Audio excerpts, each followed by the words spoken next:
Yes, guys, how you doing? Welcome back to the Spurs Talk Show. It is Thursday, the 26th of June. 6 more days until hopefully we have liftoff. We were expecting, I think everybody was expecting Eberechi Eze to be Tottenham's marquee signing, but we had the audacity last night to maybe tempt fate, to jinx it a little bit, to give the rationale as to why maybe Arsenal could probably find value and why maybe Manchester City could probably find value. And lo and behold, 12 hours later, both of those two teams are now in for our star boy. Is it a problem, though? Because in Xavi Simons, we have, I believe, a better fit anyway. We're going to talk all about that. We've got Connor Levy-nomics on, who wants to certainly talk a lot about Daniel Levy tonight and a lot about what happened with Matt Law and some of the kind of the takes that he was giving about our cash flow problems. And obviously there were some other takes on Twitter as well that were going in a different direction regarding, maybe Daniel Levy isn't the spendthrift git that a lot of people think he is. And so we're going to be going through, chewing over what that looks like. Of course, we've also got Lubo, who's a regular on the show. Both of these guys are becoming regulars. And then you've got Sava coming over in a minute and Danny as well to join us from Football Heritage TV. So strap yourselves in, guys. Smash the granny out of the like button like you always do. Really appreciate it. This is your third bit of content today, by the way. About 10 if you include the shorts that I've been absolutely banging them out. Hit the subscribe if you haven't already. We just got over 33,400 or something. I don't know what we're doing. And hit the notification bell. Drop the comments throughout. Let me know your thoughts. Let's start by finding out how the boys are, shall we? Connor, how are you, mate? Good to see you. Yeah, good to see you, mate. Very, very well. Thank you. Too bad. Good, mate. Good. I hope you've got your notes and your stats and your facts and everything lined up to educate They're us. all up here. Okay. Good to know, mate. Good to know. And we got Daniel Levy, hater number 2 in the house. How are you, Lubo? Good to see you, mate. All good here tonight, thanks, Sean. Looking forward to the show. Let's start, before we get into the Levy stuff, can we just talk for a second about Eberechi Eze? Because it obviously is possibly a powder keg situation. Everybody at Tottenham Hotspur seemingly thought that this one was going to be ours, right? He's going to be our player. He's a Tottenham player. He plays the Tottenham way. He's got his mates. He works for CAA base for his agents. He's been at the club more times than probably James Maddison. There's never-ending amount of reasons why everyone was thinking it was going to be Eberechi Eze. And then when it was the £68 million thing, the one up front thing, that was not good for anybody, but it probably fit Tottenham and their cash flow better than it fit other teams. Now that it's £320 million installments, all of a sudden some of the other big boys are coming to town. They're coming to have a conversation. First and foremost, do you buy into any of it? Do you believe that there's conversations happening? Why is it that Tottenham haven't had any conversations officially yet? Are you worried? Do you care? And if it does go paired Pete Tong, these 4 or 5 questions we're giving you all in one go here. If it does go Pete Tong, then A, how much of a meltdown will the fan base have? A good old-fashioned meltdown. Never a day goes by. And then lastly, where do you go as a plan B? I'll start with you, Luba, on this one, mate. Oh, well, listen, I'm chilled. Daniel said we're going to win the league and then we're going to win the Champions League. So I'm quite chilled. But Daniel, wake up out of your coma. And Vinay as well. You're both lying there, comatose, watching everybody else do everything. You've got to move. You can't sit on the touchline watching. You're not a spectator. You're chairman and CEO of this great club. Pull your finger out and start moving, or we're not going to win the Premier League this year. Come on, guys. Start playing the game. Do you think it's going to happen? Do I think it'll happen? Do you think there's problems with the fact that other teams are sniffing around, allegedly? I just think Levy doesn't want to stretch the club again. It's the same old. It's been going 25 years. Nothing's going to change. Vinay will probably look back in 6 months' time at that interview and think, "Oh my God, have I been taken in or what?" And that'll happen, Sean, unfortunately, because it happens to every single manager. And why should Frank be any different?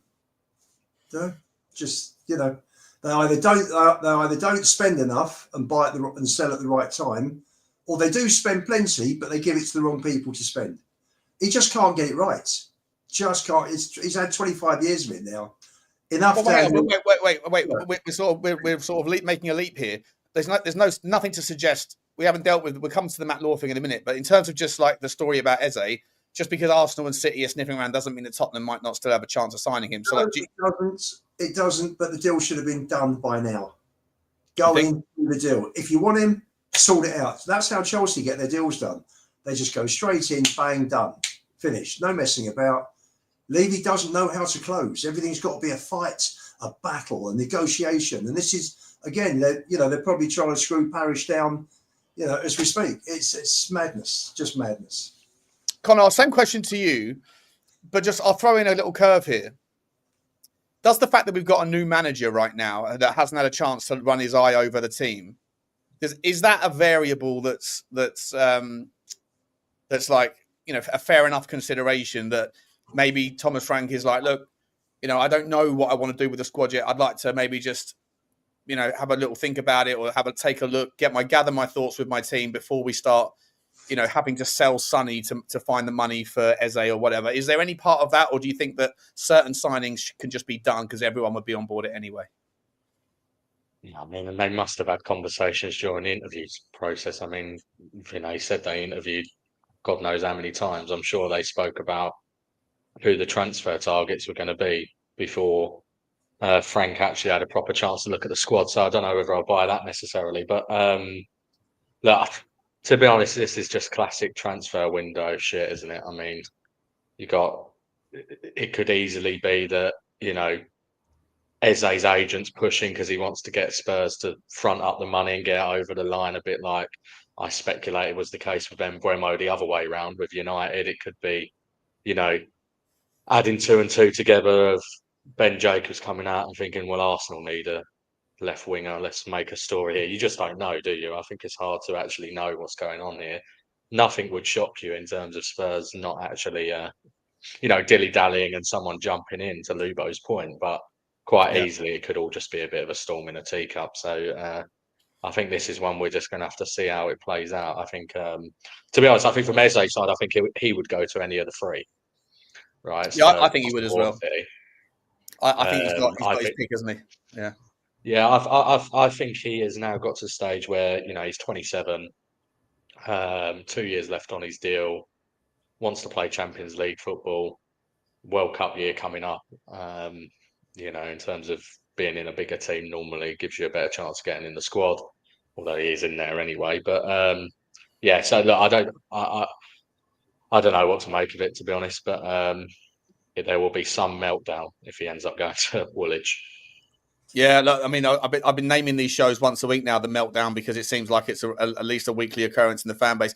I'll tell you what, mate, because we've got Sava coming and Danny coming over in a little while, it's probably best time now is to figure out where we're at with the money as you see it, because obviously a lot of the noise right now, and then when you hear the story about Eze maybe being hijacked, whatever, by Arsenal, the people are putting 2 and 2 together and they're landing on a number that no one really knows.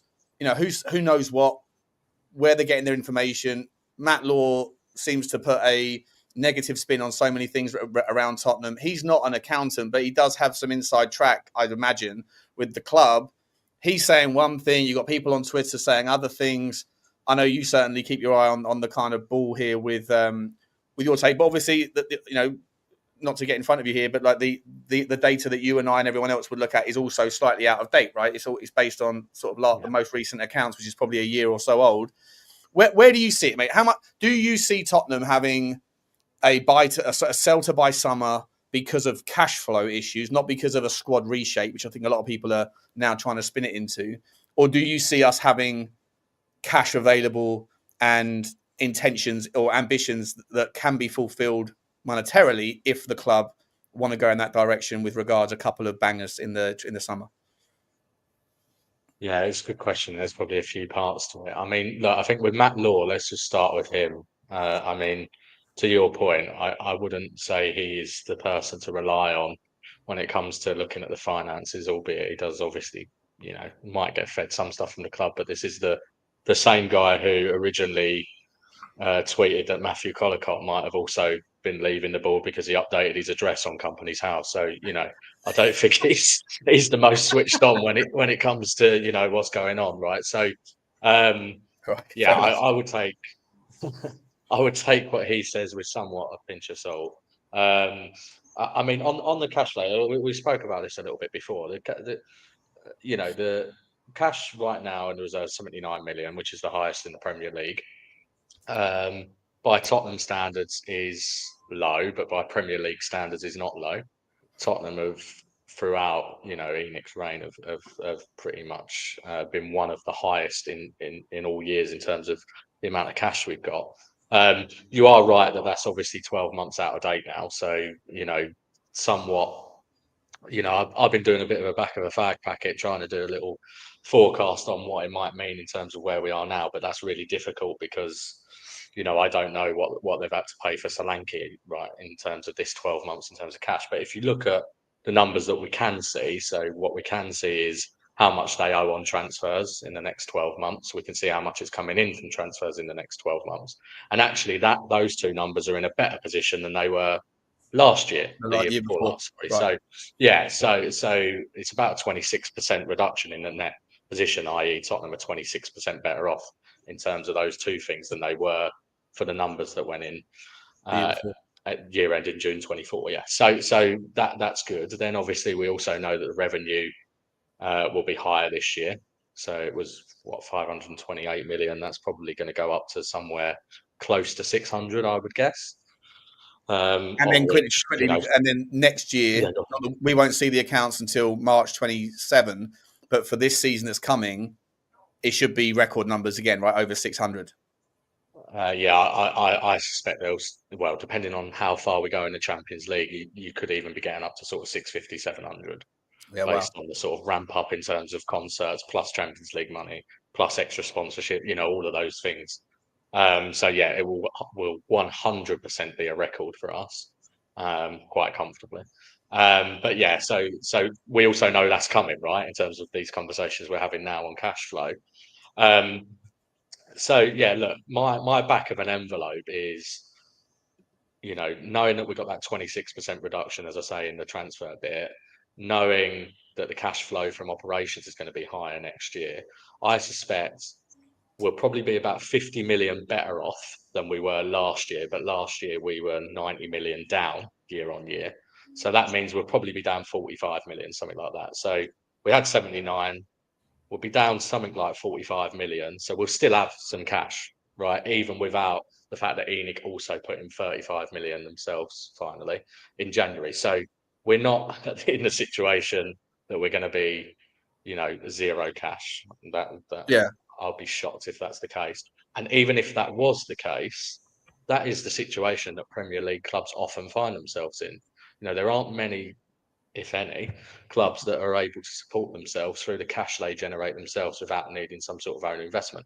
Arsenal being a prime example, right? Last year, the Cronkies put in net 62 million to ensure that Arsenal even had a positive cash balance at the end of the year, right? So, that's fairly normal right now. So, and there's lots of other things we could do. We've got a £50 million revolving facility with HSBC that they could take the cash from. They could, obviously inject some more equity themselves or put another shareholder loan in. They could borrow against future. There's so many things that they could do. They know they've got the Champions League money coming in.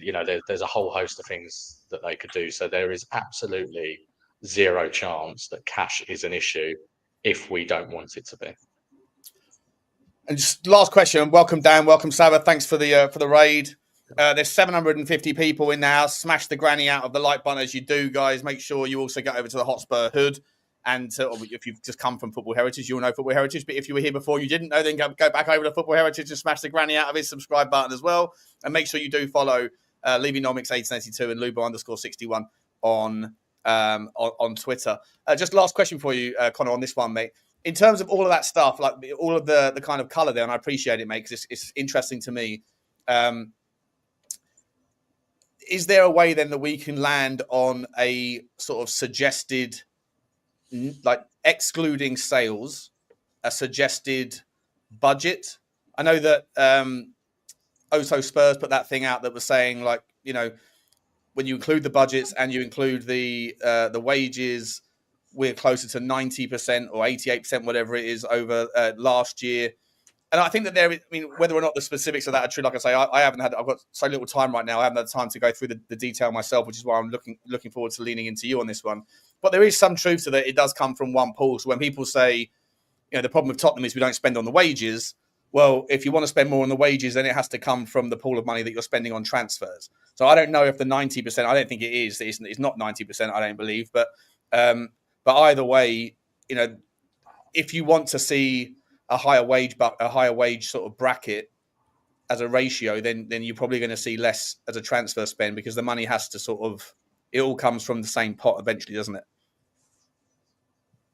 Eventually, it does. I mean, the Oso Spurs, you saw me respond to that. The Oso Spurs analysis that they did made little sense, to be honest, because you're effectively, it makes sense to divide wages by revenue, because wages are an annual expense in the same way that revenue is an annual thing. Whereas, dividing transfer spend by revenue makes little sense, because transfer spend is about acquiring an asset that you are going to hold for, a length of time.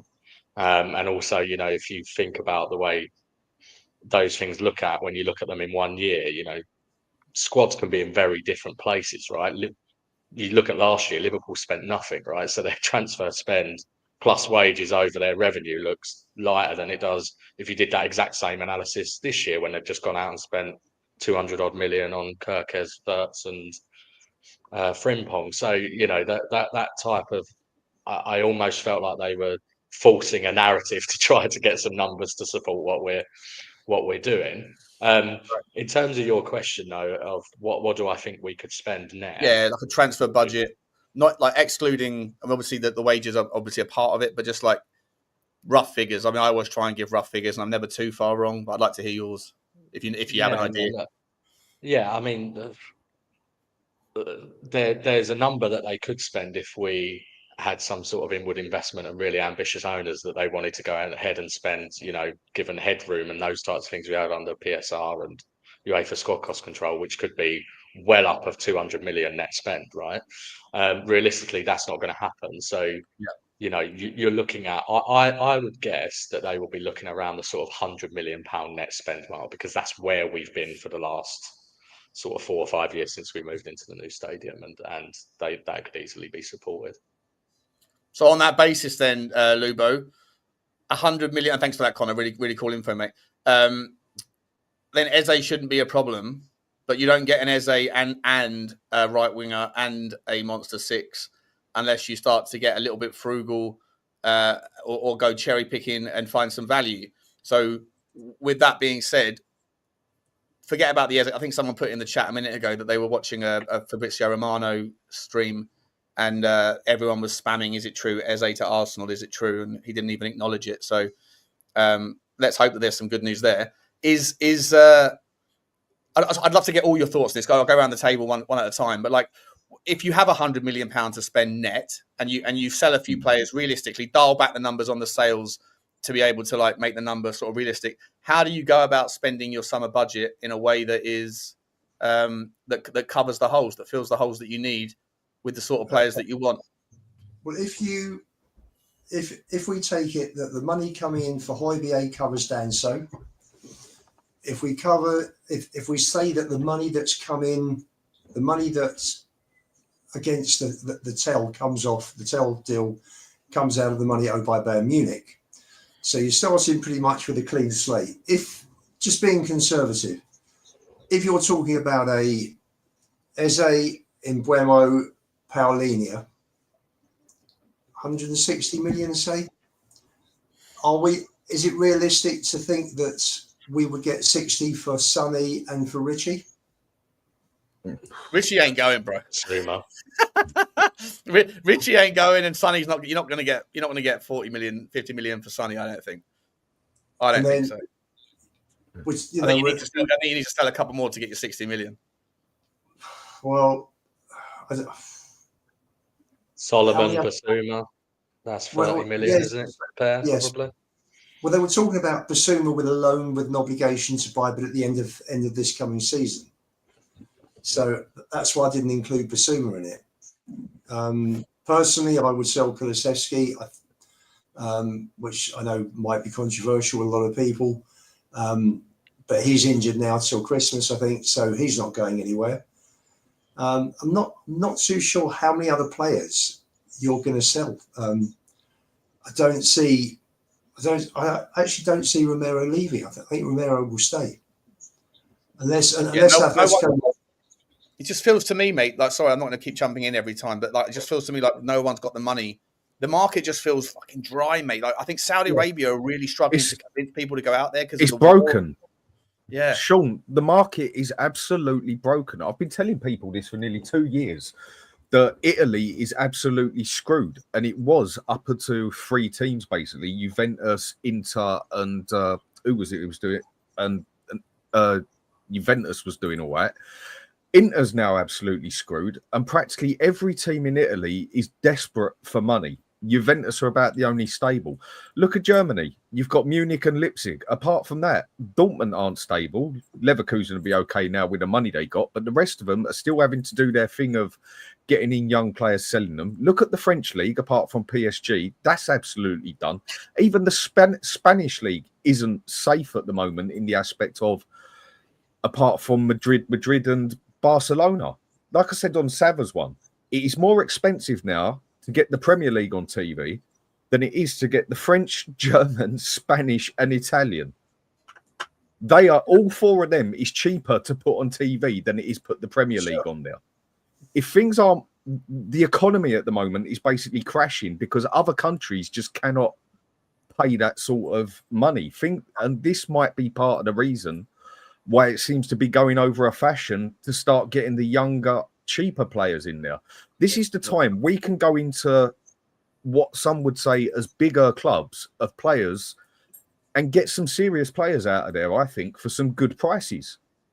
Because, like I said, a lot of other clubs out there, even though they're getting into the perfect example, Atalanta, they're in the Champions League, but they ain't safe in money, not at all. One player I think that I would love us to go. Struggle. Yeah, 2 players I'd love from there. Edison and what's his name? The Belgium attacking midfielder. I can't pronounce it. Kesselari. Yeah. Give me them 2. I'll be over the moon with that lot. And I don't think you'd be paying over 80 million for that lot because Atalanta are not in a phase to start pushing for money. They are desperate for money, even down to the point that Inter Milan are desperate for money. This is the time to go out there and go do some proper shopping because the economy itself is absolutely screwed the way I see it. Until the Premier League spends money. I'll tell you what, Dan, I think the economy around, not just in football, mate, I think the economy, like everywhere I look, there's 100 houses up for sale, like within... Like, it's just crazy. That's going into a different subject. I get that. But all kind the of football economy itself sort of starts in July, doesn't it? Like the country one starts in April as such, yeah? And I think we're now just waiting until the start of July, till the economy can start, and then you're going to see a dominoes effect. But it's going to be all down to the Premier League and what the teams in the Premier League want to do. I mean, for God's sake, Crystal Palace can probably bring in more money in a season than someone like AC Milan. Yeah. That just about says everything, doesn't it? Yeah. Yeah, look, there's definitely sales out there. Sab, let me ask you, mate. I want to ask you guys, I want to ask you 2 questions, and then we'll let everyone just sort of jump in and pile in. So again, Connor, this is maybe your first or second time of like a 5-man panel show, mate. So, and the same to you guys, we just got to fight for your seconds on the screen, sort of thing. Claw with your fingernails. Sab, 2 questions, right? One, will the fan base tolerate Daniel Levy looking for value in areas, even if like the names are not as big as the Ezes, right? The names are not as big as the Polinias. Will the fan base tolerate Tottenham going and signing the guy from Lyon that we were speaking about earlier, Mikel Tadza? Would they tolerate going and getting a guy from even like Xavi Simons rather than Eze? Are the fan base going to be okay if Daniel Levy starts to think, you know, there's value out there in these clubs that are broke in France, for example, right? Like Calimuendo. if they go in that direction rather than going and getting sort of big name, like sort of popular names around the houses, will the fan base be okay with it? And the second question I have for you, which is a little bit of a different topic, is the reason why we're not doing anything yet and other people are, or is a variable that's got to be considered here the fact that that Thomas Frank is a new manager and the other clubs that are doing things haven't got that complication of letting Thomas Frank understand what he's got to work with? So to your first point, I think those that watch a lot of European football, a lot of world football, I think will tolerate those signings because they'll know who they are and they'll understand them. I think those people that don't watch any other football other than the Premier League, always the same answer whenever you sign someone they don't know. Oh, Danny Rose said we've got to Google them, right? You get the same answer every time. I do, however, think that there needs to be one signing at least where everyone goes, yeah, that's the guy. That's the guy that unites us. Whether that could have been an Mbeumo, an Eze, the same names that are flying around.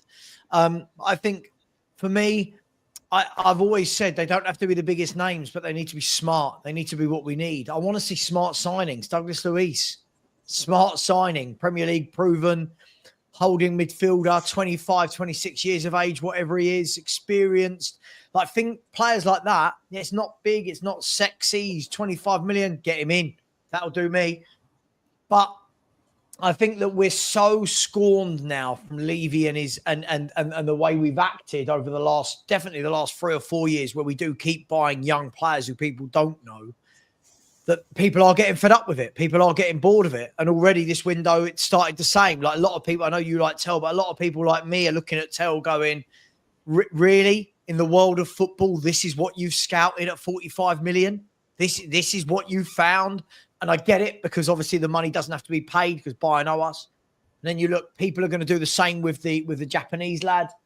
People are saying, Danso, good signing, but again, it's squad. So I think for those that watch football from around Europe, I don't think it'll be as big a deal, depending who it is. I think those who only know Premier League clubs, they'll just say, well, he's not Eze. Well, he's not Mbeumo. Players, by the way, that we haven't bid for. We haven't bid for either of those two footballers, but we're benchmarking our summer business against footballers we've not bid for. That's quite funny. That's like me benchmarking a night out on the pool against Margot Robbie when I've never pulled anyone as fit as Margot Robbie in my life, right? So, like, it's kind of like you've got to weigh up these things. Your second point was... Is Thomas Frank, is Tottenham having a new manager part of the delay? Nah, I'm not having it. Nah, Thomas Frank's an astute guy. I think he would have known exactly. He'd know everyone in that Spurs squad. Listen, maybe not some of the youngsters out on loan. He'll know all the first team players. There's no reason Thomas Frank wouldn't know what Richarlison does, Solanke, Bentancur, all of these boys. I think he knows. And for me, I would have thought that maybe you'd say get the manager in and kick off with something big. Kick off with a statement of intent. Kick off with, and we might get that in the next couple of weeks. By the way, we might get that. But no, I'm not. I'm not sold on this theory that just because we've got a new manager, that a manager needs a month or two to look at every footballer. How many times has Thomas Frank played Tottenham? Right. How many times with Thomas Frank and his diligent coaching staff that we've just gone and stolen? How many times would they have watched videos on Spurs, gone and scouted them? He'll know who he wants. He'll know who he doesn't. When he was being interviewed, Stav, right? When he was being interviewed, he would have been watching video after video of Spurs, as part of that process. For sure. And Connor, this has been in the from what I'm hearing, this has been in the offing for like the last 2.5, 3 months. The whole conversation with Thomas Frank. I don't think this was This didn't happen over a week. Yeah. I don't believe this happened in between winning the Europa League and the 2 weeks that Daniel Levy came back from holiday at all. So I think I think that Thomas Frank will know. I think he'll want to have a look at the ones that he doesn't know. I think he'll want to have a look at the Ashley Phillips, the Donnellys. By the way, when we say look at them, I don't think that means they're going to play. I think have a look at them as what level do they need to go back out on loan at? Do they need to go out on loan? Do they need to be sold? Can he work with them?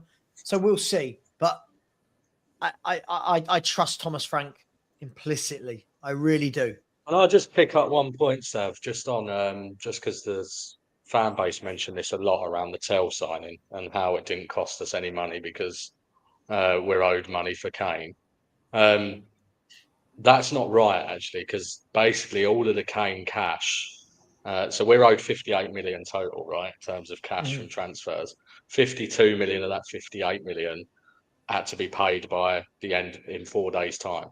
So we're only owed 6 million now of that 58, basically, that relates to Kane. So we are paying for Tell. A lot of people keep making this point, and even journos have made this point around how Bayern owe us money, but they've basically paid it all now. Fair enough, but you understand what I'm saying, right? It's kind of like it's offset itself. For me, I don't think we go for Tell in a million years. If you're turning around and going, right, if the Harry Kane deal hadn't happened and there wasn't all of that, I don't think we're going for Tell in a million years. Because for me, I'll say it again, Connor. For me, this is the laziest of lazy scouting we could have ever done. To go out in the market and go, right, what can we get for 45 million?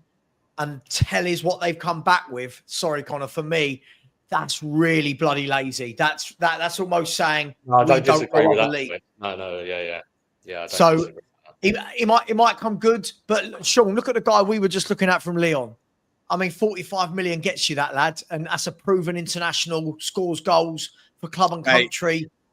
I'd never spent more time on Y-Scout looking through a player that I'll be honest, I wasn't even really aware of him. I heard his name, but I didn't watch I said this on your stream, didn't watch the Euros when apparently he emerged. And obviously I don't watch too much Lyon football. So I wasn't really aware of him. And I just sort of dialed in and I was like, oh my God, who's this guy? And then every clip after clip after clip, he was doing the sexiest little things with the ball. Like the way he was like just picking more difficult passes than he would need to. Oh, Lua's about to get kicked off. And I was just like, this guy looks not phenomenal. And I'd like all of a sudden I was like, this guy can play off the left, he can play in the 10, and he's going to be a lot cheaper than other names out there. I don't know if there's any truth to it. The stories were just like, we're gonna hijack Juventus's attempt to sign him, but I wouldn't hate it.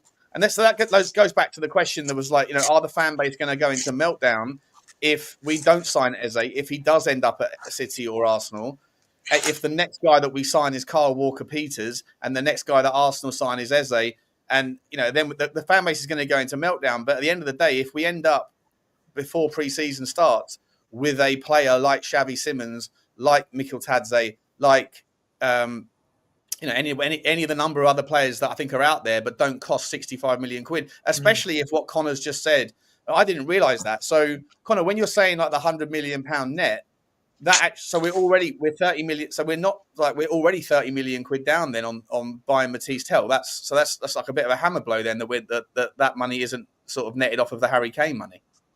Well, yeah, depending on when exactly they are, what arrangement they've come to with Tell. I don't know how long they're going to spread that cash over. I mean, Tottenham have been one of the best at delaying things out, and that's probably the reason why we owe more than others. So it wouldn't shock me if we're only paying something like 5-10 million for Tell in terms of cash this year. But yeah, it's not quite just this offset piece. And if it was, that would actually wouldn't be in our favour. We demanded a lot of the cash up front for Kane, basically, or in a short amount of time. Right. So yeah, that's a bit of a kick in the teeth then, because I was under the impression, like I think most people were, I'm glad you clarified, but I was under the impression that was essentially netted off. And yes, it was, it's all coming out of the money eventually, whether you get the money or you take Paulinho instead. But I was under that impression. If that's not the case, then that's 30 million quid. Like we can talk about the specifics of, amortization and installments as much as we want. But at the end of the day, we're still paying off transfers from 2, 3, 4 years ago now, and we'll be paying off transfers today for 2, 3, or 4 years to come. So if just for the simplicity argument, you might as well just sort of think of everything as like a net spend and include it in the same year, even though it's not like that. It's more complex than that. But if you start thinking about, it's only 30 million quid, but that's 5 million this year. Well, if you're going to do that, then you have to include that we're probably paying 15 million pound on Solanke and 10 million pound on Johnson and yada, yada, yada, right? So there will be that. Yeah. I mean, the Yeah. one thing I that know. does, as I say, does work in our favour is that we are better than other clubs at that spreading of the cash payment bit. You know, like on Right. Johnson, we only paid, I think it was something like 15, 10, 10, and then the last 12 and a half or something, which is pretty good in terms of spreading the cash bit. Well, it's what Levy is good at, simple as, and probably one of, if not the best in football at it, let alone just the Premier League. That is the one thing he's bloody good at. Like him or lump him, it is what it is on that one. I mean, it's like other players. Obviously, we want to see stars come into the club. I'm saying I want at least 2 players that walk into that first team. But then you look at that first team. Do I need 2 stars to walk into that first team? No, I don't. I just need 2 good players that can walk into that first team. You don't need a star to walk into that team. Now, the team is significantly better than 17th, don't get me wrong. But that is no special team we've got there with no star players there. And don't anyone tell me Son, because he's past his star stage. So there's so many players we could go for out there, in my opinion, because of the way the economy is so screwed up at the moment. Another one, people keep saying we need another left back, maybe someone better than what we've got. Then go to AC Milan and go for Theo Hernandez. There's another bloody good left back, in my opinion, the French fella, that I think we'd get him over here for about 35, 40 mil because AC Milan are that desperate for money. I mean, they were just willing to sell him over to Saudi Arabia, but he refused to go over there. I think he's warming up to that apparently now. You think? Well, I don't know if he's warmed up to it or whatever. But again, today, apparently he's considering it or something. I don't know. But I mean, and if someone says Theo Hernandez isn't good enough, well, he's better than Udogie. He's better than Spence. you're not right. You're not right, Udogie. I think Udogie has got a lot of potential to him. When I watched him play in Italy for a year at Udinese, I think he was twice the player he was until he came over here. And then the way he's been told to play over here definitely hasn't suited him at all. As an overlapping wing-back, I think he's very good. But if you was to put them both next to each other at the moment for how I've seen them play over the past 2 years, I'd say Hernandez is the one who definitely gets in there. And raises a good point, though, right? You know, given what we know about the fact of how poor the rest of the leagues are, and I mean, I was speaking about £100 million net spend, mostly because I think that's where we will end up, not what we could end up at. I mean, surely now is the time to invest, a bit like the Cronkies did at Arsenal after they finished 8th and they then went and put £334 million of their own money in to get Arsenal competing again. Now has got to be the time for Tottenham. We've got Champions League football. You've got that money coming. The concerts are now ramping up, right? In terms of how many we're allowed a year. We're allowed up to 30. Obviously, we're not quite there yet, but we're allowed up to 30. You've got all of this coming. You know other countries are poor. Surely now is the time to go big and then guarantee you that, hopefully, that Champions League revenue in the future as well. Because if we don't go big right now, we're not going to finish top 5 and we don't have the Europa League to get us out of jail. Right, so then you're back in that world after this year of no Champions League football again. I just feel this is the time. Connor, you're talking like we operate as a football club, like everybody else. We don't. Exactly. Yeah, true. We don't. That's the problem. Now, it's interesting because a lot of Arsenal fans were telling me that Kroenke was no different to Lewis and Levy up to when the Super League was proposed. What was it, 5 years ago now? And with all the demonstrations, all the English clubs pulled out and the whole thing crashed. After that, Stan sent his son Josh over, who was working full-time at the club. And there was a real attitude change as far as Kroenke was concerned. Now, Arsenal are the only sporting franchise now that he owns that haven't won their league. And that's something that he's desperate to put right. So from 2020, look at the money that they backed Arteta with. Levy and Lewis are not interested in Spurs winning. He can talk as much as he wants with Vinay. It's all bullshit. It's just PR.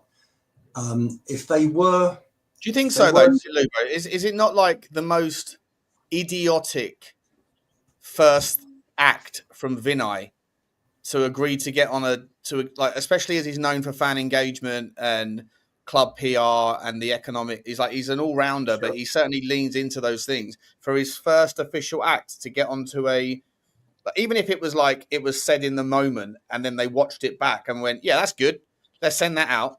just as you're walking into a transfer window. It's like if it's a load of bullshit, and it turns out that we're broke and there's no money to spend, I will immediately be Vinay out, because that is like an absolute clanger of a mistake to make in the first week of your job. Well, for me, Sean, they should never have said anything, because at the end of the day, actually, you can't say that. You've been asking for him to say those things for the last 5 years. No, As soon as he says it, don't say that. Do you know what, Sean? I'm just going to get the popcorn. Seriously, I'll be back with popcorn. Sean, I don't want chat. I just want action. You know. No, hang on, mate. Hang on. All the Levy outers for the last, since I've known them, since I've known this 3 years, every single Levy outer has been saying, why is it that the chairman can't come out and explain what the plan is, explain what the ambitions are? We don't hear any of that stuff. All he cared about when he was asked, you said this 1,000 times, mate. He was asked what his 3 proudest achievements were, and he didn't mention lifting the cup. He lifted there was the stadium, and it was something else and something else. And so, you always criticize him for the things that he says and for the lack of coming out with a clear plan. I know Stelios and the guys on Tottenham away always talk about the fact that they haven't come out and given an articulated plan. I know this wasn't like your 7-point proposal that you made last week, but the fact that they came out and said the ambition is to win the league and the Champions League, like, that's what everyone's been asking for. And now you're saying he shouldn't have said anything. That seems a little bit. You see, for me, how are they going to back it up? Seriously, how are they going to back it up? City, they're in a market where other clubs operate completely differently to us. It's City and Liverpool want that. They want to win trophies. Now they will go out of their way. And I know I disagree with Sav on the point of, in terms of getting players. I'm sure Frank has been watching Spurs videos and knows the first team inside out, and one would hope that he would know who he wants to buy, who he wants to keep, and who he wants to sell. But for me, the other teams are far more ambitious. There's only so much that Thomas Frank can do. He's handcuffed by the budget that Levy's going to give him. And I don't see anything changing until he needs sell, honestly. And it might improve a little. It might improve a little bit, Dan. But in terms of getting the mentality and the commitment and the drive and the determination to be the best. Do you think that Frankie's going to get the same sort of money that Ange got, and the same sort of choice of amount of players and whatever? Good question. It is a great. I think he will. I think he will get a similar amount. Right. So if he, do you think he will? So do you think he will? Right. So if he does, then that means Frank's going to be the joint most supported manager we've ever had at Spurs. Yes, it will be. It will be. But so if he is, then Frank has got a job to do. Yes. And you can't really it is relative, isn't it? For me, Dan, I'll be far happier if Frank spends 400 million in the next 2 years. Oh, I agree. I agree. Yeah, than I have been with Postecoglou's signings, because for me there was more than half the signings were kids. There was no real, there was no real policy in terms of bringing in the players that you need. Last year was all about bringing down the wage bill, if you believe what Paul O'Keefe said, because Levy wanted to. I couldn't believe any of it, mate. Nothing would surprise me. Levy wanted to improve the books because they're looking for investment, and obviously the better the books, the more money he's going to get in for the percentage they're going to sell. So for me, I'm happy with Thomas Frank having that sort of budget than Postecoglou, because for me, I know he scored a winning goal, but. So one thing you agreed with me on a while back is that with the money that Ange had come in, even though not used to having that sort of money, whatever, and some of the players that he got, and some of the players that we got, we should have at least been up in 7th place and won that Europa Cup. Let's say 8th place to push it, we should have at least been in the top 8 and won that Europa Cup. Well, I think the reason why we weren't, Dan, was because his style of football, his system. No, I know. That's why I said we should have been up there. I'm not saying we should have been up Well, there for the squad is title, a but I think top 10, a top top eight squad. And I think Sava put it perfectly when he said, when he was the first one who mentioned this to everyone, oh, God knows how long ago.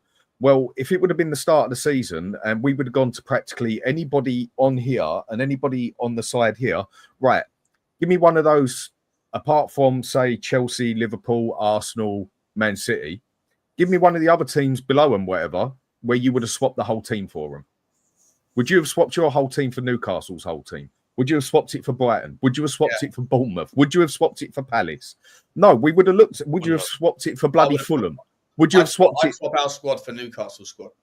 I could go with that one as well, but a lot of people wouldn't have done that. Now, there's certain ones out of those, every single one of those teams where you'd quite happily snatch the players out of them. But there isn't many out of those teams where you'd have said, that's a better team than our team. Because at the start of the season, I'd say a high majority, 75% I'll go for, was willing to say we was up there for the top 4. Oh, so Dan, let me ask this then, right? So on that basis, if there are no transfer changes at all, the squad that we currently have is the squad that Thomas Frank starts the season with. Under Thomas Frank's guys, under Thomas Frank's stewardship, if the transfer window closed right now and everyone's team is as it is, what would you say is, just forget the cups, just the league position, where do you think that Thomas Frank would be expected to finish with the current squad right now, relative to everybody else's current squad? If everything's frozen as it is, no one else buying any players, whatever else than that, I think we should be in at least top 7. 7th, okay. And so between 5th and 7th. Okay, so you got the usual 5, like you got Chelsea, Arsenal, United, City. Sorry, not United. Chelsea, Arsenal, City, Liverpool, and then Newcastle, and then either United or Villa in there somewhere else. Yeah, I reckon we're between 5th and 7th. We could look at 5th, and I think 7th would be the realistic one. Okay, so we should be in the top 7. On the back of that, to get into. Let's assume that there's only 4 spots available, or let's even assume there's 5 spots available in the Champions League to qualify for the Champions League next season.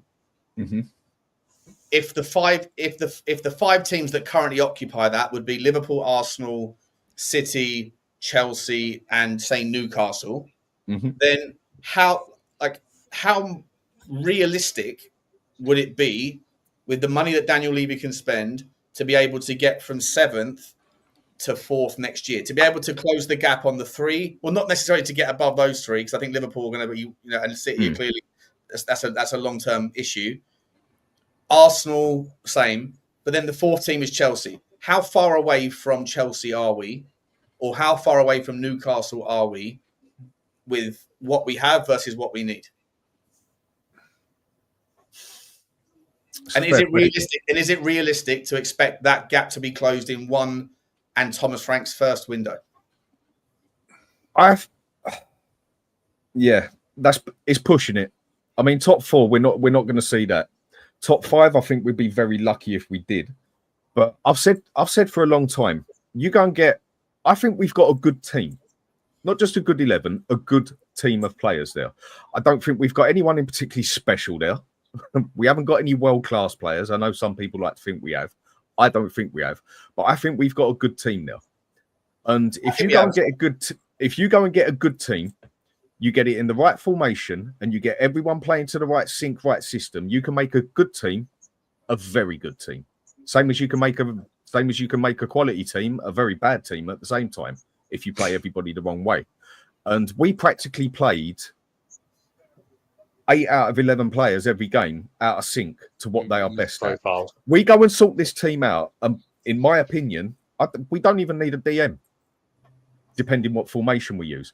We go and play a 3-4-1-2 or 3-4-2-1 or a 3-5-2 or 5-3-2, whatever way you want to call it. Some people like to call it 5 at the back, 3 at the back, whatever. We've got a team already made for hardcore counter-attacking direct football. Every good game we played last season, and we did play a good couple of good games where we actually looked good in a game. What did we do? We played counter-attacking football. And that is what this team is made for.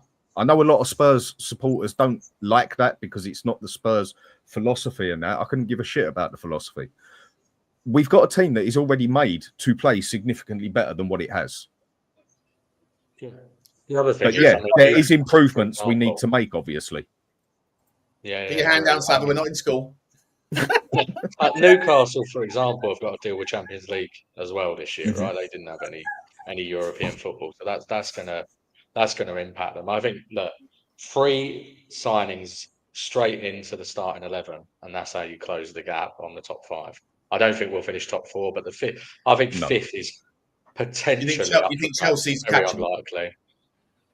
I think he's pushing it. One I of think Chelsea fifth or is pushing it, Newcastle, but it's not I agree it's impossible. pushing it. I agree it's pushing it, but it's not impossible. I think look, I think we were so. Dan made the point: 8 out of 11 players were being misprofiled. It was all over the pitch, wasn't it? I mean, the Yeah. fullbacks were playing in bloody inverted 10 position when anyone watching Udogie tells you that he would be great as a proper fullback. I watched him at Udinese. Madison, He's a wing back overlapping, and he was bloody good at it.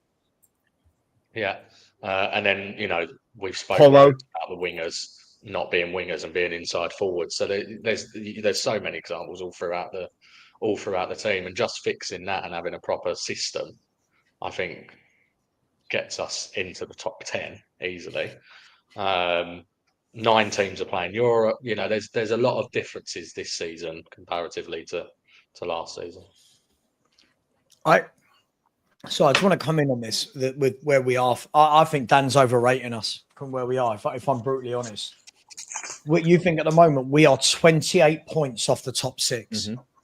Right, we are 10 wins off the top 6, and they're all strengthening. Right, they're all strengthening. And when these clubs above us are strengthening, they're strengthening. They're not buying Matisse Tell. They're not buying Danso. They're not buying 20-year-old Japanese kids. They're strengthening. Sean said here and now, without anybody else buying anyone. Sure. But these clubs have already bought the here and now. They've already bought. Not right? many. These clubs are, huh? Okay, well, let's Hang on, Dan, not Liverpool have. Yeah, I'm not Liverpool? talking about a top. Yeah, that's a top 4 team. We ain't touching that. Okay, yeah, but the thing is, when you're saying a top 4 team, the top 4 and top 5 is the same thing now with the coefficient points. Getting into the top 4 and 5, that top 5 are so far beyond us. It's unreal. Well, who's the 5th team? Who's the 5th? Chelsea. He's about Chelsea as the 5th. No, Chelsea are the Newcastle. 4th. Newcastle 5th. Yeah, Newcastle are 5th. They're way beyond us at the moment. You don't think we can overtake Newcastle next season if everything stayed the same? No? Absolutely not. One, they've got a 30 goal a season striker. We've got a 10 goal a season striker. 15. They're levels, Very true. right?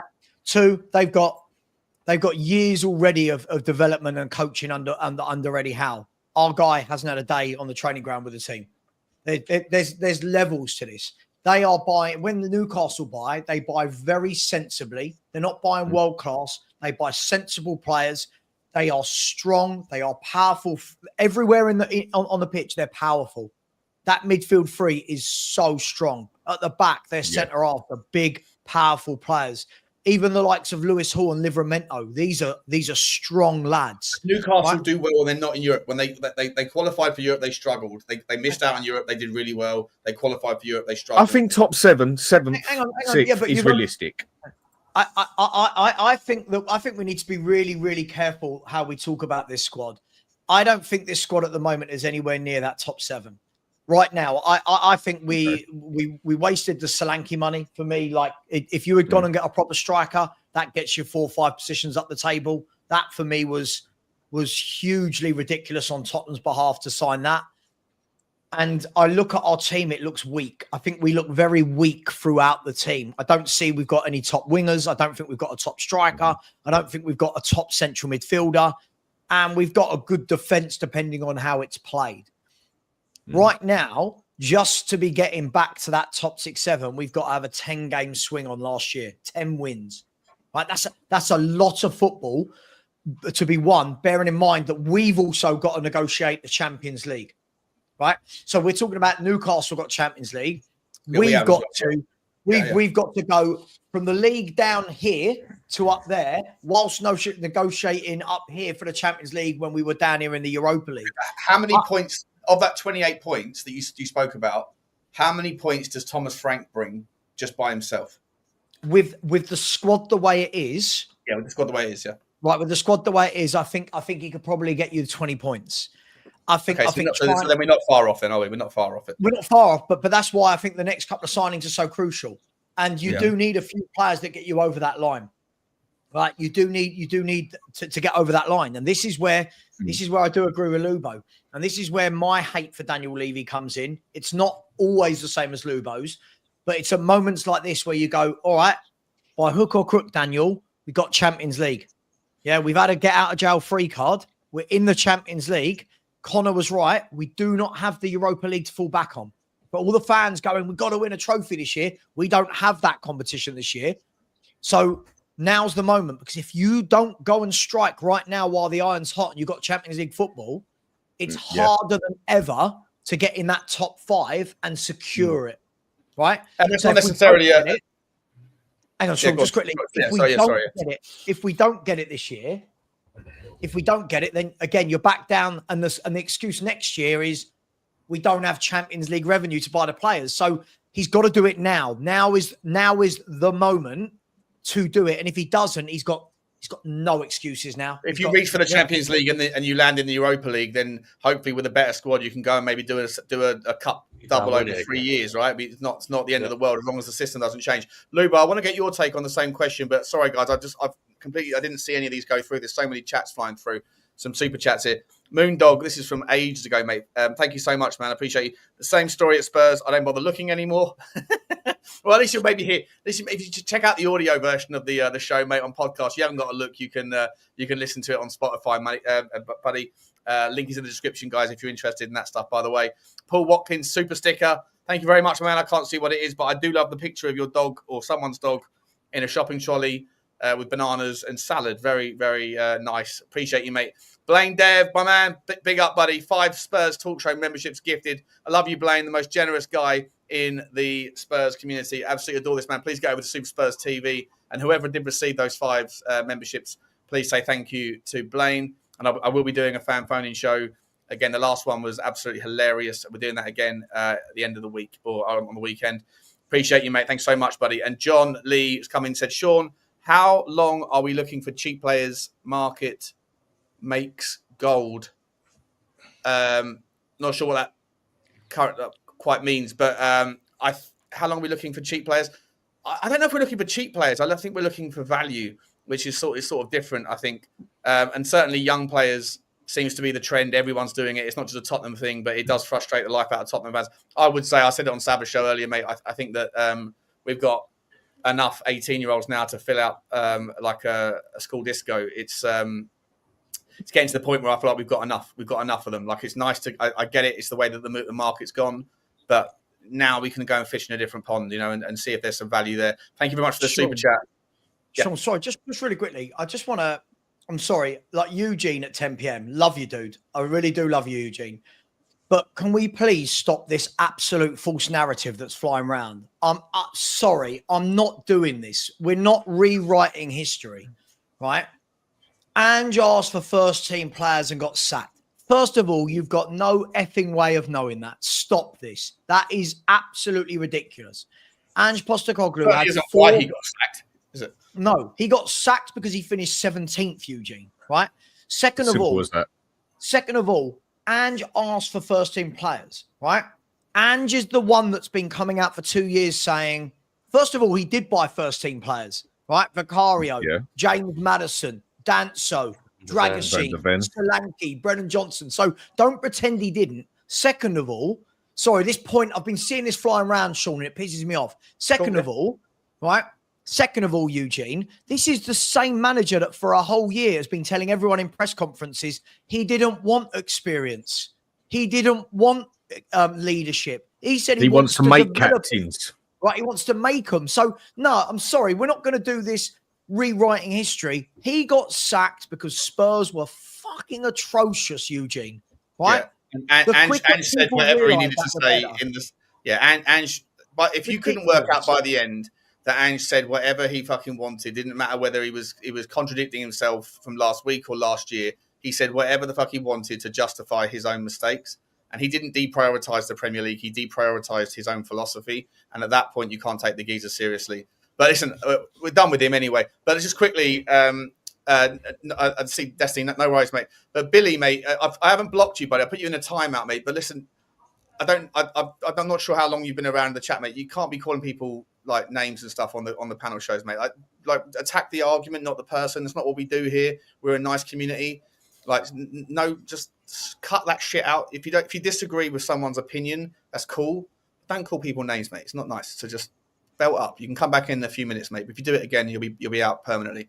Lubo, wanted to come back and ask you, mate. Same sort of question, right? So, how many points? Essentially, to simplify the question, what's the points differential that Thomas Frank brings just by his own abilities with the current squad? Well, if you start with our home results last season. Apart from Aston Villa, if you look at the top 8 down to Brighton, we lost 7 out of 8 at home. Yeah. So there's got to be some really good improvement there. One would think. It's Frank has a very good record against the top 6. Against the top 6, we got 6 points out of 36 last season. Frank got 21, I think it was. And then you look at the clubs at the bottom. We dropped 3 to Ipswich, we dropped 5 to Leicester, we dropped 5 to Wolves. Now, take Wolves out for the moment. This, normally our record against promoted clubs, home and away, over the last 10 years has been absolutely fantastic. It's been superb. We've hardly dropped any points at all. So you've got, for me, including the bottom 5, you've got 13 points there. You've got, in terms of the top 8, where we got 3 out of 24 at home, you'd be looking at definitely. I would be expecting at least 15 out of 24. Teams like Brighton, we should be beating at home. Forest, we should be beating at home. Even Newcastle, we do well against City normally. I know we haven't the last couple of seasons. And the other silly games that we've lost, like 2 up at Brighton, we won't be losing those games under Thomas Frank. So he's got a long way to go up from 38 points to. For me, what would I hope to get from Thomas Frank this coming season? If you're saying to me, if you freeze the transfer window, freeze everything as it is, just for argument's sake, yeah. As it is now, anywhere between.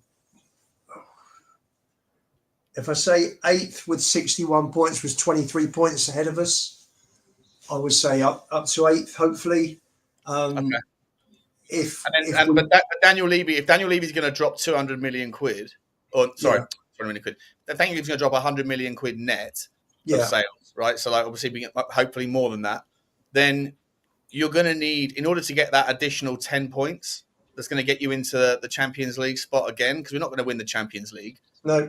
And then for that to pay dividends in and of itself immediately, to get those additional 10 points that's outside of the realm of just Thomas Frank, where you just have quality, you're going to need some real quality, right? You're not going to do it with just an Eze. You're not going to do it without a better striker. For me, that's what I made the argument. I think it was on last week's show, boys. I said, like, for me, I think if you've got £65 million to spend on one particular player, I think you need you need a banger. You need someone like the ball drops to him. We've got players that can put the ball in dangerous areas. But this last season, Solanke was doing the sacrificial lamb thing and pulling people out of the way. And Brennan Johnson was a beneficiary of that model. But I think that I think we need a striker as much as like a banger striker, as much as you need a right. And I still land this argument, as much as it's going to piss people off. Eze is a luxury player, but I think if we've got limited budgets, I don't think he's the luxury that's at the top of the priority list. I don't. I love the guy. I know this is going to get clipped. I said it last night. Sean doesn't want Eze. Sean doesn't rate Eze. It's not what I'm saying. I think the geezer's amazing. I think he's amazing.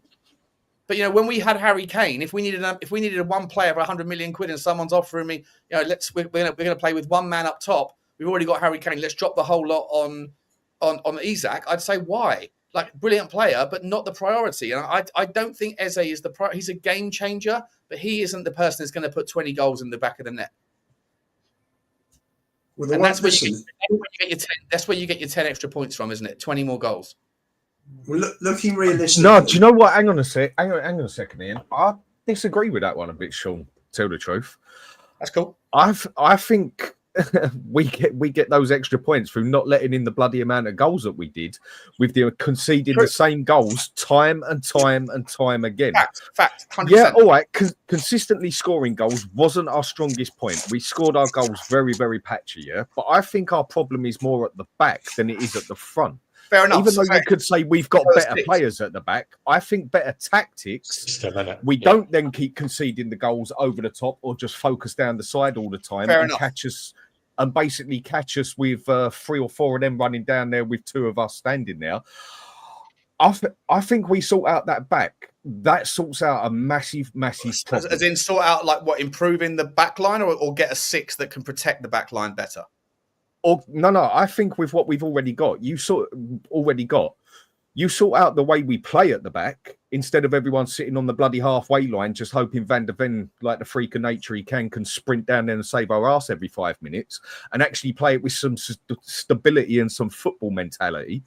I think we get half of those games, if not 3/4 of those games that we lost. I think we get points out of them. Yeah, 100%. But that's the 20 points, the 23 points, whatever that Lubo was talking about. That's how we get from 17th to 7th. So if that's organised better, how do you then get the next 10 points that get you from 7th to 5th? I get where you're coming from. Either from conceding fewer goals, i.e., and I don't think you're going to improve on the back 4. So you improve by getting an absolute dream baller in the 6 that can protect. That doesn't have to cost you 80 million, 70 million. You can do that for 30 million, or you go and score another 20 goals that you don't already have. Make sure I totally get where you're coming from. The more goals will do us a favour, hands down. That goes without saying. But I think out of everything we conceded last season, with that defence we have got, which is a good defence, we go and play that with 3 at the back, in my opinion, or 5 at the back, whatever you want to call it. Or even if we play it with 4 at the back and use it with a manager who knows how to use a bloody defence, I think you can take away about 20 goals that we conceded. Yeah, definitely. I agree. Sean, if you go and take 20 goals away from what we conceded, you can say that's easily... Takes down virtually by a third, because we let in, 65? 66? I might be, but that's my personal opinion. I think we can take at least 20 goals of what we conceded, because the amount of goals we conceded the same bloody way every game.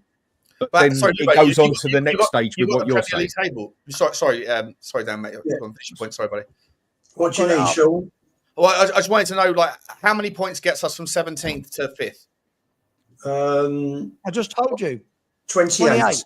Oh, sorry, 28 points. Okay. So we're saying that if we can see 20 fewer goals from better organisation, then that should get you maybe 18 of those points, right? So you still need those extra 10. You still need 10 more points to come from an improved squad, right? Mm-hmm. So on that basis, again, it all harks back to, Connor, so you wanted to say something. I'll bring you in. But the question is, for me, is like, how do you spend the money that you have to make sure that you get that 28-point differential closed? For me, it's, unfortunately, I think it's a dream. But for me, I would just go and say to Bayern Munich, we'll bring Kane. Absolutely. For next season, to have somebody like him in your team. That is any season. I hate the term needle mover, because I'm old school and I'm used to the term game changer. He is a game changer. He is a complete game changer, and that's who I would personally, if he'd ever come back with Levy at the club. I think anyone would do that. Sava, weren't you saying that earlier on the last show? They just signed someone. Not happening, Sean. It's not happening. I wouldn't want. I'll be honest. I don't think we would. I wouldn't want Kane back. I'm going to say it. I wouldn't want Kane back. Let's build a team. Let's build a team for the future. Like, you know, there's also zero chance it happens, is there? Yeah, there's zero chance it happens. But you know, for me, what we've seen with Harry Kane in his career now, he dropped so deep. I want to get a forward that's in the box. Let's get a forward in the box. Let's get a young, quick striker. Let's try and be a little bit more dynamic. I agree with you, Sean. I think we need. I can't remember the word you just used. But we need a banger. We need someone that when that ball goes in, that we all think, hang on, All right. he's going to score. When Solanke gets the ball, I never ever think the ball is going to nestle in the bottom corner. Like, Okay. Ever. Not one bit of me is scared by him. Now, I do think Frank raises his game. I do, because he's a good coach. But is that the guy that scares the shit out of Champions League and Premier League defences? Not for me. Not for me. No. You look at that league, though, yeah? Again, in my opinion, I mean, I said this God knows how long ago and even done a bloody video on it, for God's sake, that the way we were playing was totally wrong. We go and play a 3-4-1-2, in my opinion. And I'm just talking about what we got at the moment. We don't know what's coming. And we go and stick a Solanke and Johnson up there together. Not that I particularly rate either of them, but I think they're two players that could work very good as a striker together, i.e. use them as a poor man's Emil Heskey and Michael Owen. I think that could definitely work and you could see more goals out of them.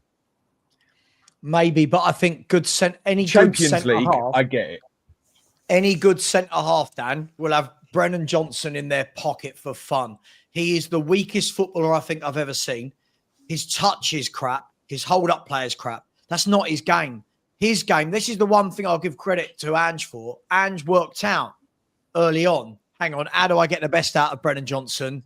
But it's not getting him dribbling. It's not getting him having long shots. It is getting him into the box, arriving late and scoring goals. If he goes up front in a 2 and I'm the centre-half, I don't know about you guys. I'm sitting in the change room. I'm arguing with my strike partner. I'm having Johnson. No, I want Johnson. I'm having Johnson because it's been the easiest day you've had. He's not a good footballer, and that's the problem. He's not a clever footballer to play up front. That's my problem with him. I don't think he's a goal scorer. I don't think he's that type of goal scorer, if that makes sense. The other thing also, I think the other problem, sorry, I was going to say the other problem, you know, you asked this question around how do we close the gap on the top 5? Realistically, though, ENIC and Levy are not going to risk that extra 100 million, are they? That's what we know based on the way that they've acted throughout their ownership. I mean, you even put a video up earlier about adapting or leave, which is right. I don't think they're going to adapt, so the option is to leave, hopefully, in due course. But, you know, they're not going to... Levy's going to weigh that up in his accountant's mind of, look, I could risk another 100 million in signings to potentially get that 70 million of Champions League revenue, even though it doesn't quite work like that. And I don't think he's going to think it's worth the risk. Does he's going to try and do it much slower over a number of years with a slow rebuild? It's actually a really interesting. I just had a little bit of a thought experiment pop into my head, and I want to let it get into yours as well. Does the fact, because there was all these people, I think Lee McQueen said it, and everyone went wild about it when, you know, he's leaving, or he's going to step down, or he's going to get forced out, and Chariton's in charge now, all this stuff. Who knows? But the fact that he put that video out didn't come across like that's the case. Does the fact that we are investing so much in so many young players, does that give you any indication as to his intention of leaving? To me, the way I think of it is the fact that he's willing to drop, you know, 80, 100 million quid over the last 18 months, guys, on essentially like 6 or 7, 18, 19-year-olds, that he's playing the long game, and that he hopes that 3 or 4 of those are going to mature into top draw players. And therefore he wants to be around to receive the value of that. Maybe. I mean, the alternative view, Sean, is that he's doing that because younger players generally are on lower wages, and therefore he minimises the wage bill to maximise his investment return when he sells. Could be the alternative view you give, right? So, you know, it could be either or. I think. Do you think he wants to go, or do you think he just wants someone to give him the money that his sugar daddy won't give to finish off the project?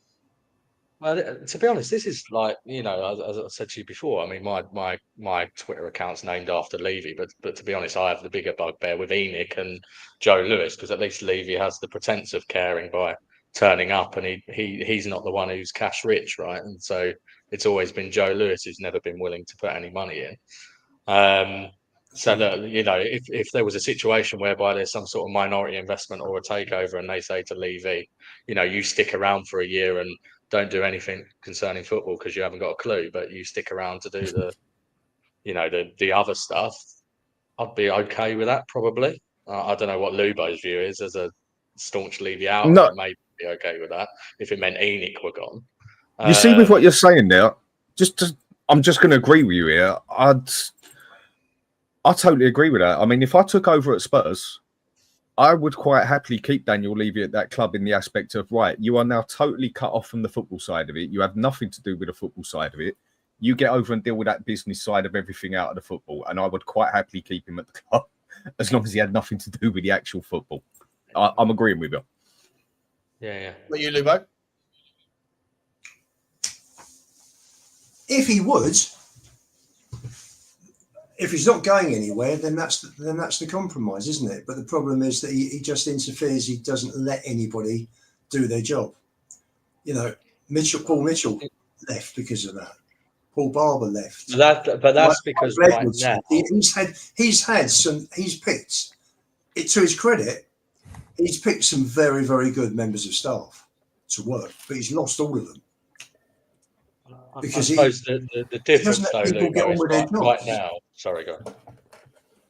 Yeah, I was going to say the difference though with our hypothetical scenario is right now he does still own circa 30% of Enoch, right? So Sure. He has that vested interest as a part owner. He's hamstrung because he's not cash rich, so he couldn't put his own cash in. In our hypothetical scenario, a takeover has happened. The Qataris have come in, just as an example, and he doesn't have any vested interest in terms of ownership. I reckon they would keep him on for a year, at least, because I think they would say, look, the club inside out. It's quite the typical when you have a market transaction like that you keep the old management team on for a bit to ease you in, and you just tell him don't get involved in football. I did feel that when Abramovich left and Clearlake came in, they were very quick to get rid of Marina, or what's her name, Gravoskova. They got rid of Bruce Buck, and I think they got rid of their team too quickly because you had Americans coming into Chelsea, and it was chaos. It was absolute chaos, wasn't it? There, and Chelsea, he'd have done Bruce. What's his name? Todd Bowley would have been much better off having people in there for a year who know the club inside out, and so you'd have a handover period rather than just come in, clear them out, bring your own people into a sport that he'd never invested in before. So no, I agree with that. For me, that wouldn't be an issue, but only a year, because I cannot accept. For me, whatever you do in life, you've got to give 100%. You've got to be committed. You've got to be determined. And Levy's this is a football club, and he's never been committed to making this football club a European powerhouse, as successful as he possibly could be. So take him out of the football part, which he's not very good at. Yeah, just keep him on the part that he's bloody brilliant at, if not the best in the football world at as such. That's right. Let him make money on the non-footballing activities. Exactly. Yeah. In that aspect, I would keep him well away from football. The problem is is that unfortunately the non-footballing activities does draw from the footballing side, right? Like 50 million quid has come out of the footballing accounts, Connor, right? In the last 2 years to buy over 90 million. Over 90 million. Over 90 million in 2 years, right? Yeah. I mean, I was, funnily enough, Sean, just on this point very quickly, I don't want to bore everyone with the finances, but just off the back of what Matt Law was saying about cash flow, I was just looking at some of the historic stuff around, how much we've spent out of our cash generated from the football club on everything else. And in the last 10 years, the cash generated from the football club, the amount of that's been spent on players net, Tottenham are at 33%. Compare that to Arsenal, who are at 94%, and Liverpool at 82%, because so much of the cash that the football club has generated has been spent on capital expenditure, the stadium, training ground, and hotels and everything else. And on top of that, we've got the 800 million quid of loan debt as well, which is still sitting there not being paid off. So it's quite eye opening. Over the last how many years is that? They don't get Beyonce every 10. week, do they? You gotta weigh it up.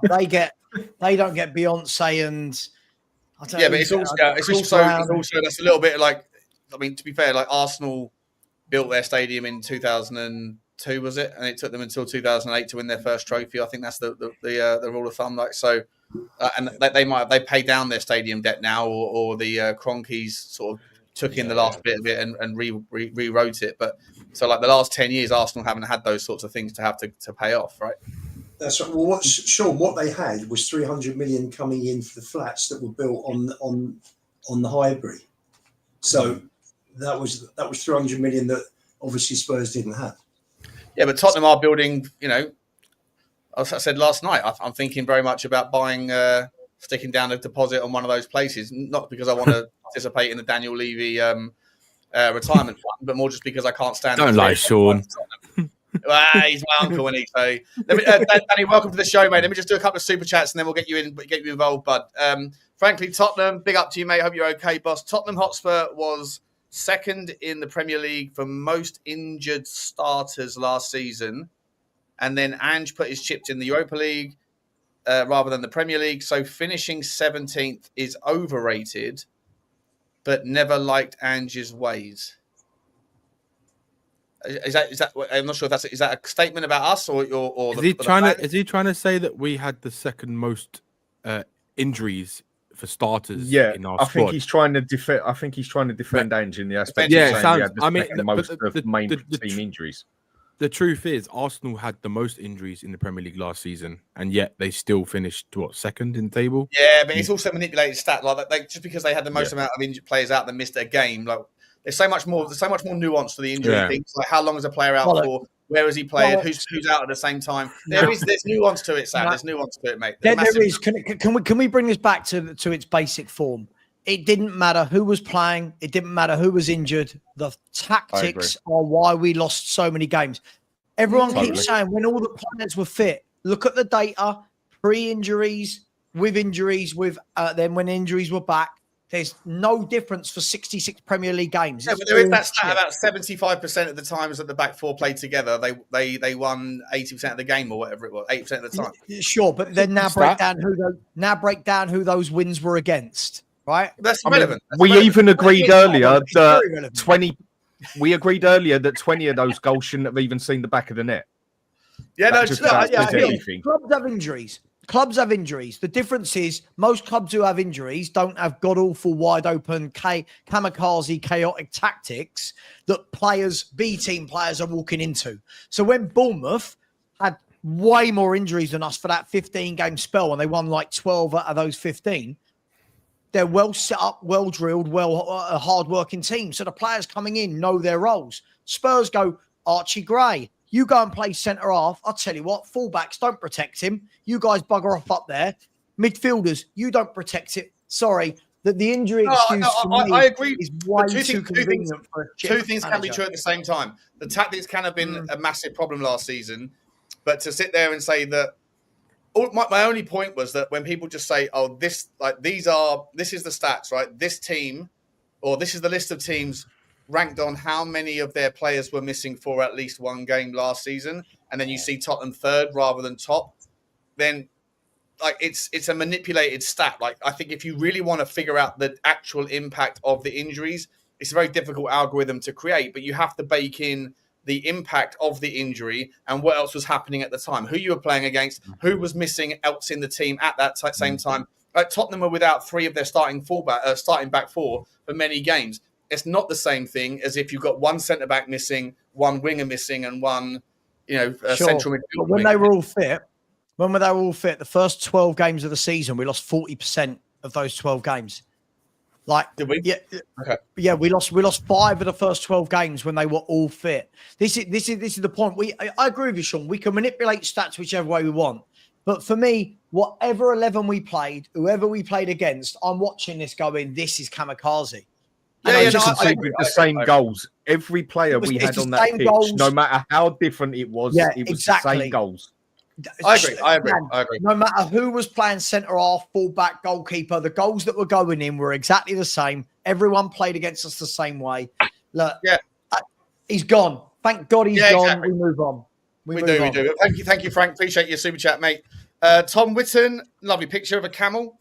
I dare anyone to look at a camel straight in the face and not laugh, by the way. Same with a giraffe. It's a very difficult thing to do. Sonny is going nowhere, lads.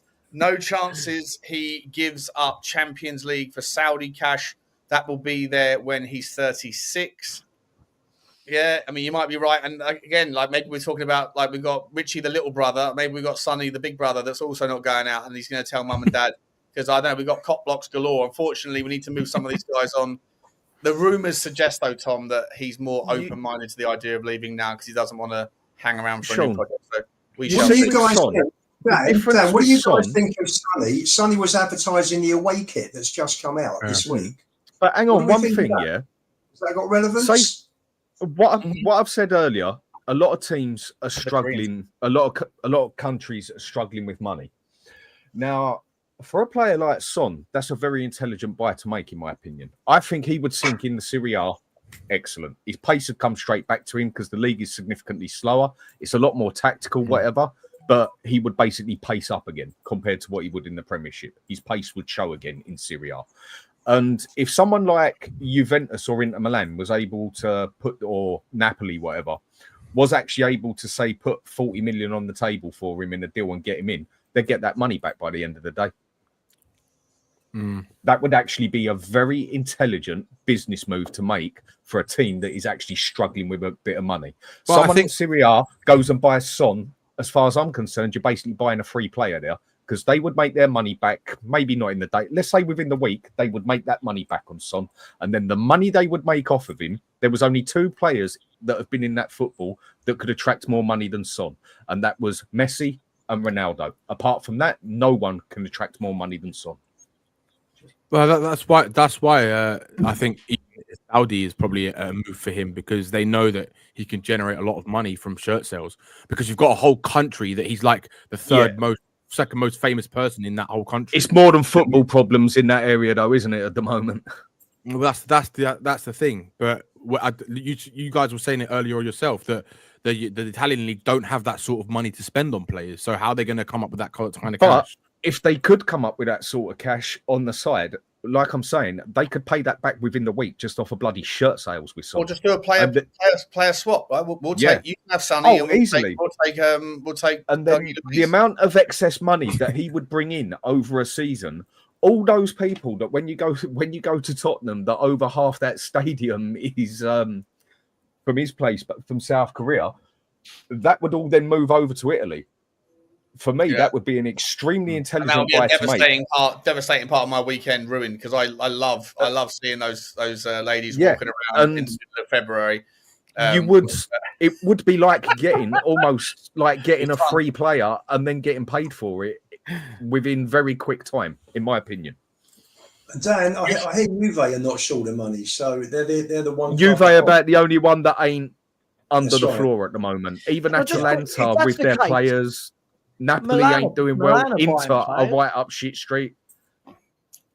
Milan are currently juggling three players, aren't they? They can't make up their mind whether they're going to get Granit Xhaka, Arden Jashwari, or Samuel Ritchie. All three of those players. Not that we're going to get Xhaka, but the other two, I'd take one of those two in a heartbeat. The fan base would go into meltdown. The ones that don't watch Football Heritage TV and Spurs Talk Show, the rest of them would go into meltdown. But hopefully we've brought some eyes onto those players.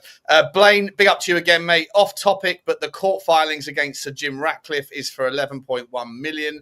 5th win over United. Mate, wouldn't it be amazing if we got that one done and then with the money we went and paid Brent for the difference on what they want for Mbumo? Because it would just be like 5th and 6th win, double hat-trick in one 12-month period.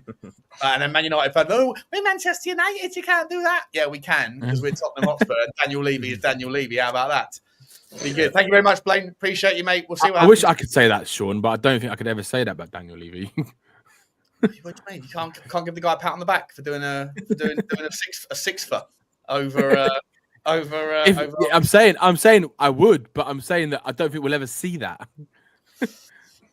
Talking Talking of fans coming over to the ground from other countries, I wonder how many Japanese are going to be coming across over the next few years. Yeah. Japanese markets. Only time will tell. Yeah. So I didn't think that the Japanese and the Koreans don't get on, do they? It's like the English and the French. Like there's a little bit of a Second World War sort of post-war sort of distaste for each other in that world. I wonder if Sonny and Takai will be able to kind of build bridges. No, them two not keen on each other, but there's one in the middle that neither of them two like either. If you go political, 100%. That's how the political side of it works. Danny boy, we've been talking about the show. We've been talking about how it is that Tottenham Hotspur get to 5th place next season. We've already figured out between us, I think we've got to a consensus that Thomas Frank alone, with a more organised drilling of the team, can get about 20 points, but we need about 30. So how do you get those extra 10 points, mate? Is it through getting a striker, a winger? If you've got one marquee signing, in what position does it come from in your opinion, mate? I'd say striker. I think I mean, just look at the difference Harry Kane made for us when we had Harry Kane in the team. When you got a striker who can score 25 goals plus every season, it makes a difference. Because Harry Kane used to just go and win games for us, even when we were like playing like absolute rubbish or crap and we weren't even in the game. And out of nothing, he'd come and score a goal. So when you've got a top quality striker who can score 25, 30 goals, he's going to make those extra 10 points that you say we need. That's where I think you gain it from. I think you could even say the only other position that's going to be as effective is probably a number 6. For me, it would be that. You'd have to get like a top-class number 6. Just look at the difference when Man City didn't have Rodri and when Rodri came back after how long he was injured for this season. They just started to change again. They started to become the Man City that we all have seen for the last 5 years. So when you've got someone who can dictate a game the way, say, Rodri can in midfield, or you've got a top-class striker like... You can even say Isak's in that bracket of a top-class striker. Someone who can get you 20, 25 goals easily a season. Yeah, we ain't getting Isak, mate. No, I know, but I'm saying you really need a player of that level in the midfield. Like, and in terms of number 6, like, I don't know, because I'm not invested as you guys are these days in players out there. But I think you need a proper number 6 who's got an engine on him, but who's also like a Paulinho, right? You need someone like a Paulinho, someone who is very good at commanding that midfield, protecting that defense, and someone who can actually pass a football, to be honest. What formation do you think we're going to use then, Dan?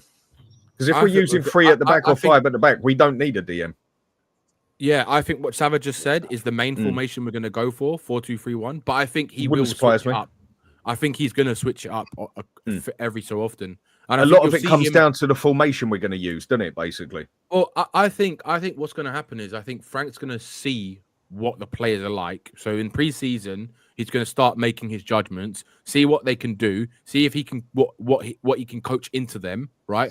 And then he'll start deciding what he's going to do. And I think for the first 10 games or so, 15 games, I think it's going to be him feeling out what he feels is his best 11, his best formation, what players we're going to get in, because it's all going to make a difference. And I don't think we're going to be settled until after the first 10 games, to be honest. So I think everything's up in the air at the moment because we don't know that Frank could go do you know what? I'm going to change my philosophy or not philosophy, but my system based on the players that we've got. If he thinks that different tactic or different formation can be better for the players that we have in the squad currently right now. I think one advantage we've got, Dan, with the manager we've got, he knows his football. Okay, he hasn't been in at the very top and whatever, but I think this is just where people seem to forget. Okay, give me one of the top managers. Give me Pep, give me Klopp. Yeah, let me see them get Brentford into the Premier League and then keep them and not even get them in the relegation zone once. Yeah? I'm not saying they're not the world-class managers, but the point I'm making is what he has done is very, very creditable, yeah? And the difference with him and Ange definitely is that is the way we're playing. I don't care how we're doing it, yeah? Even if you can't play that way, you're still going to have to play that way. Frank is the sort of manager who will sit there and say, right, I want to use this formation.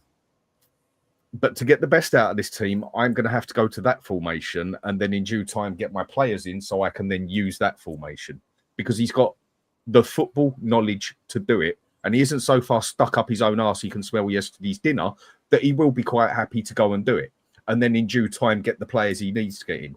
He will play whatever way suits those players best, even if it's not the way he particularly wants to do it. He will do what he needs to do to get the best and the best result. And that is a big advantage. What you're doing then, Dan, what you're doing is you're then taking away his philosophy from him and he's adapting to what we've got. And everyone talks about how that's what a good manager does. You got to play with the cards you got. If you don't play with the cards you got, you end up losing. You have to go with your own philosophy, right? His philosophy is a little bit more adaptable than say other managers. Say, for example, for using Ange as an example, right? It's more adaptable than Ange's philosophy or his tactics or his style, right? But you still have to.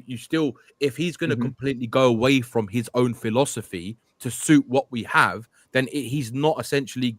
Is he gonna show us the stuff that he showed us with Brentford at Tottenham? And the other thing you're saying, but his job into it. But also, Dan, hold on. The other thing you got to put into it, right? You got to take account for is that look at Eddie Howe, right? Like you guys were talking about earlier about how Newcastle have struggled to when they've been in the European competition, right? Look what Eddie Howe's done since over the last year or so, right? How he's completely changed it, taking Newcastle up another level, right? And I think only last season, maybe even last season, he still struggled to compete in Europe and in the Premier League.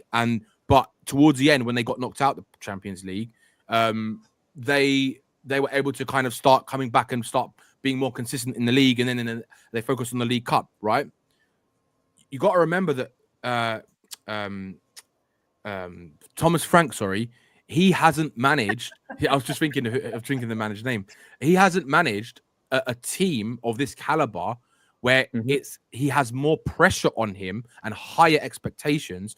Plus, you're playing in multiple competitions as well as the Champions League. I'm not saying he's not going to be good in it. I'm saying that he hasn't done it before. So to manage expectations, right? Like Sava said, with the players, we've got so many weak players, right? It's a big challenge for him, right? So it all depends on it's what he can bring into this team in terms of transfers as well. And then we see what happens because what is a manager's job then, Dan? What is the manager's main job? What, to win football matches? There you go. That's his main job. Yeah, but let me tell you this, Dan. Let me tell you this. I'll tell you this, Dan. I'm going to counteract that. I'm going to counteract it right now, right? And in due time, hold on, Dan. Get in what he needs to do. I'm going to counter that and shut it down straight away, right? Because I'll tell you this right now, right? If the Tottenham fan base, right, this Tottenham fan base, this delusional Tottenham fan base, if we are going and playing games where we're only winning 1-0 and it's boring, it's defensive, it's counter-attacking. No. I'll tell you now, these fans are going to want him gone, just like they wanted Conte gone. Just like they wanted Conte. Okay, Dan. What was the consensus of the fans? Okay, Dan. I'll shut you down here and now, yeah? This Spurs fan base and everyone else can go full for multiply for all I care, yeah? Talk about the Spurs philosophy. Talk about this. I would rather see us fight and lose 6-3, 6-3, whatever else than that, instead of winning our crappy games 1-0. Right. How about all of them shut up? And I bet you none of them complained against our last 3 games in the Champions League and complained about one of the worst games we ever had against Man United and squeezed it 1-0. I bet you they was all happy then. Maybe just a few of them need to get their finger out their own bit. Not everyone was happy. Not everyone was happy. What? So everyone wasn't happy that we won it? Are you telling me there was people out there complaining about the way we played? The man right next to you, he wasn't happy because we played like shit. I didn't like that we played like shit, but I doubt anyone complained that. Sava, you're getting thrown under the bus here, mate. Sava, you're getting thrown under the bus. I doubt all the ones that complained about our philosophy at Spurs. If anything, everyone was happy that he did that for the Europa Cup, so we could win it. But he actually listened to the players. They were happy. Hang on, Danny, just right? one second, Danny, 1 second. I think Sava has the right to respond there. Sava, you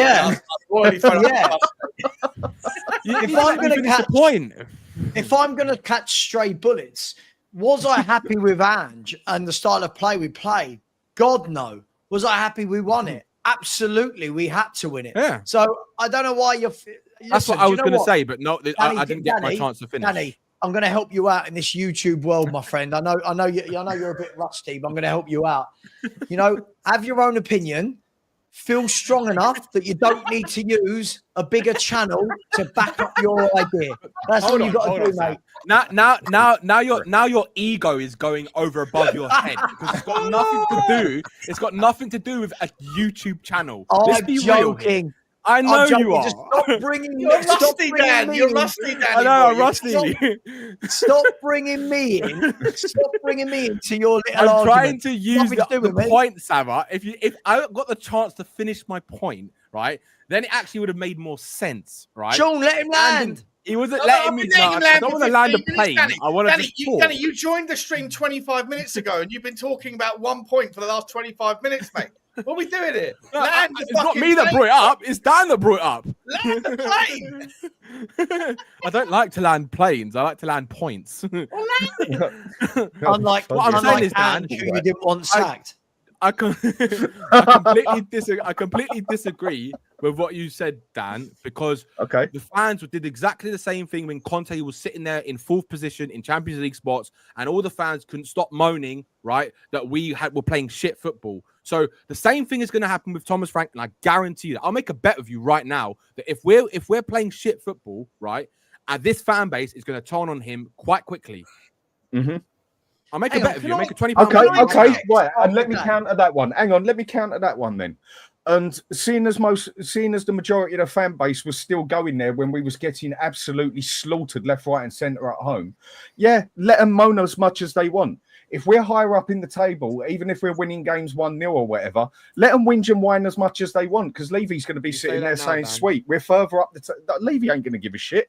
You're going to be, we're further up the table. We're doing better than that. I think you're going to see a lot more people than you might think, that where we've been so far over to one side on the defensive and then so far over to another side on the attack, we've basically played suicidal attack where Ange got the picture at the end instead of, well, he adapted, didn't he? Instead of putting 10 men in front of the bloody ball, we've put 10 men behind the ball. Well done, intelligent. And with that, when it comes down to it, I think you're just a lot of fans now will actually be happy with a bit of stability in a team. The online fan base will never be happy. No. Hang on. Let me just make one point. And some of the hatred, I think, towards Conte at the end was not just about the style of football. It was about the fact that he made his attitude as well. Like we were beneath him and he was doing us a favour, right? Which I don't think Frank is ever going to do. So I think it was a bit of both, right? It was style of football, but it was also attitude. Can we mention as I well? think he's I get what you're saying. His head had gone, Connor, hadn't it? He lost 3 friends. He was ill as well. None of that is ever taken into account. Is it? How many managers have completely changed since being managed or working for Daniel Levy, right? How many times have you seen managers come into this club and they're so enthusiastic, so energetic, and then by the second year or by the first year, they look drained, they look out of it, because they start to understand, they know they can't do what they actually want to do in this football club because of the restrictions that he runs the football club. And you know, Danny, that was never. Let me just answer that. So that was never better summed up with Poch's interview after the match in Amsterdam. You could see he was just spent, emotionally spent. It was like, you saw the managers. But hang on. This argument is different though. First of all, I've got 2 points I want to make. First of all, I keep hearing all these people who talk about Frank's style of play, and Brentford are the 5th top highest goal scorers in the Premier League. So like when we're talking about winning games 1-0 and shit football, I've been watching Brentford whip teams. Like I've been watching them, Buemo and Vissa, rip teams apart. I don't think they're boring at all. Right? I think what people confuse is pragmatic football when he needs to with defensive football. Second of all, this point that I agree with you, Danny, what you're saying. The Joses and the Contes, I think these bigger managers with bigger names, I think they come to Tottenham and I think it is shell shock for them. And I am someone who didn't want Conte from day one, right? I always outlined why I didn't want Conte from day one, but no one listened, right? Did I like his style of football? No. But was my problem with Conte his style of football in the main? No, that was a secondary problem for me. For me, anyone could have looked at Conte looked at Levy and gone, well, Yeah, this is yeah, no. pointless. This is Yeah. absolutely pointless. This is only ending one way. And how did it end? In the exact way we all thought it would end. As Connor said, Conte for about 6 months to a year is talking about like how he's above us. And I get it because he's managed big clubs. But as a fan base, I don't want to hear that. Second of all, this man was angling for the sack for about 6 months. His press conferences for about 6 months might as well have stood up and screamed, sack me, Daniel. Like, and I think it went on and on and on. In the end, his friend's dying. He wasn't very well. And it all came to a natural end. Plus the fact he only signed an 18-month contract. But look at the managers who have had the most affinity with the Spurs fans in the last 20 years. You've got Martin Jol, right?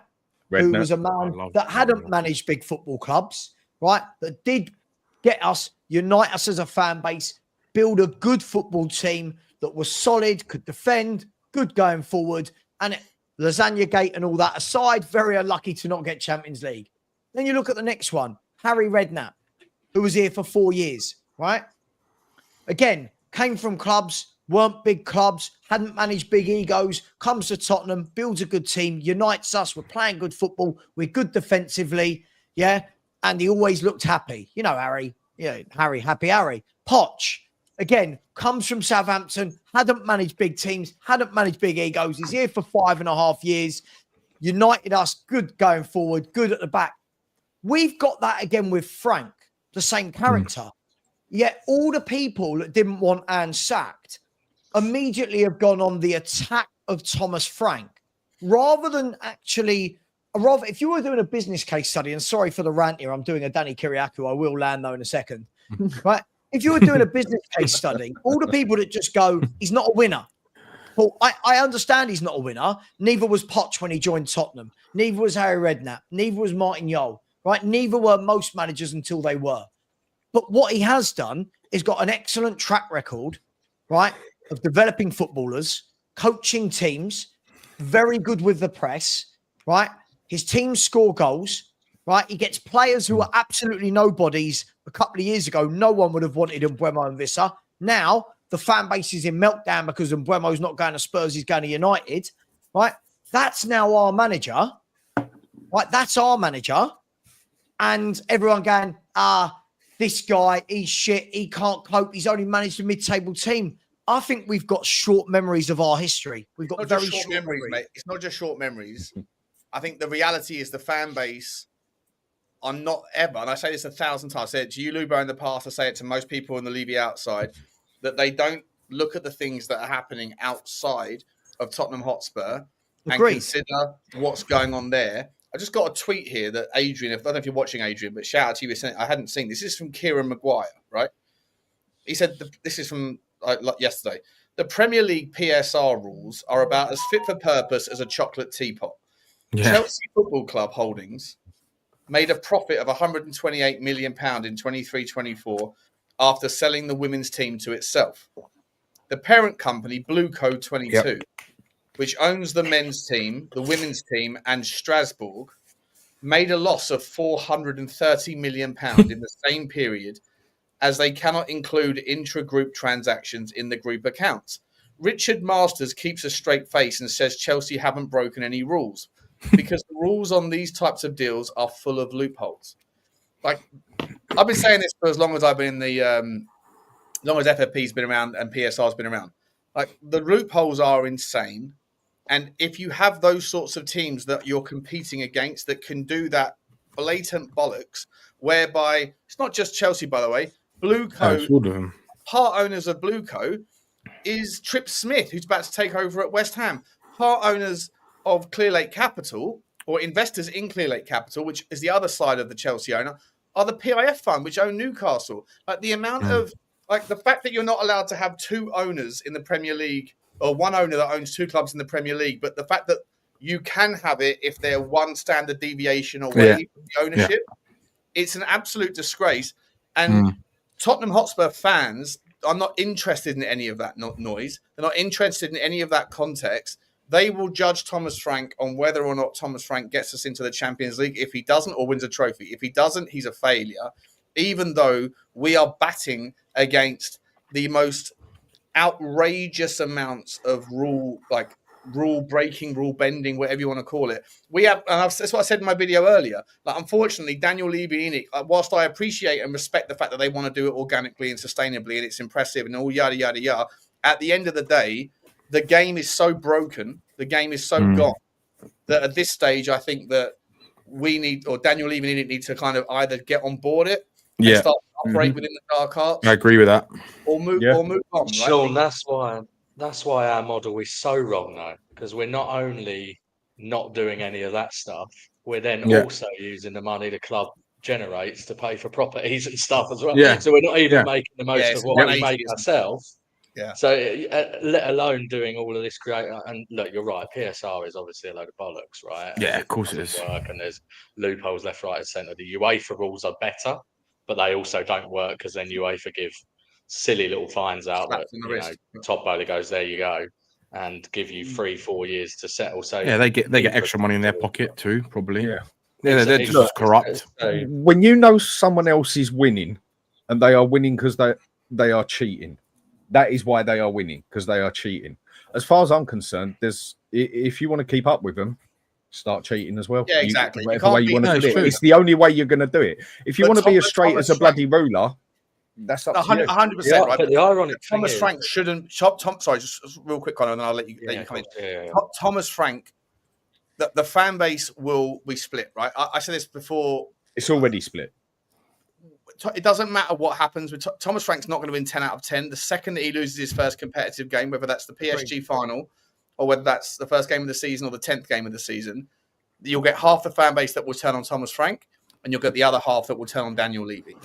It will be, and unfortunately, neither should be the case. The real anger should be at the Premier League lawmakers, but it's not how it works, because it's like they're the invisible enemy that no one can touch. So you got half the fan base that will go after Daniel Levy because that's just any stick will do, and they've been in that camp for a long time. And then you got the more recent fans that just look at the team and don't think about the owner, don't care about the owner, and go, well, where can I throw my anger at that's directable at what's happening on the pitch? And they will go after Thomas Frank. I completely agree with you, Saba. They will go after Thomas Frank because they're still so butthurt about their boy Ange Postecoglou getting treated badly. Sorry, Con, I'll let you I think the next one quick thing. I think the next thing you're going to tell a lot from. No, sorry to interrupt you, but it's a quick point. One thing you're going to be able to tell a lot on about this Spurs fan base is the next so-called protest. What were those protests? Were those protests Levy out? Would they all Levy out? No. Or was a lot of those protests Levy out and at least half of them there Ange out as well? That is where you're going to tell something, in my opinion. I might be wrong. Wait until that next protest and see how big it is and see how many of them that was there was actually Ange out and the situation we're in, or how many was actually there Levy out overall. I think it's going to tell a lot. Sorry, mate. Go on. Sean, can I go back to what you were saying, Sean? What we spoke about earlier. Let Connor go. I interrupted him. Ian, I interrupted Connor. Let him go. Let Connor land first, and then Lubo, you're guaranteed next. Okay, no one else. You can land the plane after Lubo. Connor, then Lubo. Okay, 100%. The one point I was just going to make, the difference though with us is I've seen a few people commenting, why don't we sell our women's team? We don't need to. We don't need to cheat. All we need is the owners to put in a bit more cash, which they can do. We don't need to, we've got massive PSR. This is the difference with us right now and why we've got an amazing platform if we had the right owners with ambition, because unlike Newcastle, unlike Villa, unlike Chelsea, we don't need to sell the women's team. We've got massive PSR headroom. We don't need to do anything to get around the UEFA rules. We've got massive headroom, more than any other club. So, we just need some cash and someone willing to spend some cash to go to that next level. And that's why, if we were bought by Qataris, for example, we're in a much different position than Newcastle are with the Saudi ownership, where they've been restricted in what they can spend. And I think that's the key point when people start saying, let's get more creative and all that. We don't need to, actually. We just if we get taken over, Connor, by Danny, wait. It's just to go on his, or just on this point, it's quickly. If we get taken over, this is how it happens. Danny. Just wait a second. I'll let Lubo come in. This is because Lubo's very patient. He sits there and waits. I don't want to see Lubo turn into the Hulk smash. then Danny, you can come in next, okay? But what Connor said, not just now, but his last comments, Sean, that mirrors what we were talking about this afternoon. Yeah, you were talking about what other clubs do, which is a fair point if Levy was doing everything he could to make Tottenham successful. But he doesn't. So it's not even a talking point, because it's like the 100-meter sprinter in the Olympic final who's busting a gut to get gold. And you got, was it Ben Johnson who got done for drugs in '84, I think? Yeah. You know, it was Ben Johnson. You know, so what Sean's talking about mirrors that, but that's not the case. The case is that our owners are not stretching the club. They're not pushing it as far as they can, even allowing for ducking and diving the way that other clubs do. So we're double penalised in effect. So it's not just about other teams doing what they're doing, Sean. It's about having owners that are just not interested. Right, but that was the point I was making, is that, you know, if you look at the rules in UEFA, for example, and sorry, Danny, I'll come to you now. No, go for it. If you look at the rules with like UEFA, if Aston Villa don't get down to their 70% threshold, and by the way, them cheating, spending the money that they have to get there in the first place, to get the 70 million quid or whatever it's going to be from Champions League revenue, and then when they get there, they go, well, sorry, you're not at 70%. We'll throw a £200,000 fine your way, but let you participate in the tournament anyway. It's the equivalent of someone that sees a Bentley on the street with the keys in the engine. I'm going to steal it. And if I get caught, I get to keep the Bentley anyway. And all I got to do is do a couple of hours of community service. But the chances are I won't get caught anyway. So like it's like there's the crime and the punishment don't match up in any way, shape or form. No. And so if Daniel Levy and Enoch, like the fact that they're looking and willing to look for investors, and they have been for a long time but haven't found it, clearly they're overvaluing it, because if they really believed in their own valuation, or they thought it was fair value, they would put their own money in if they believed in the future of football the way that they try and pitch to other potential investors. The fact they have the money and they don't want to do it themselves, to me, shows that's the truest that's the truest demonstration of their ambition.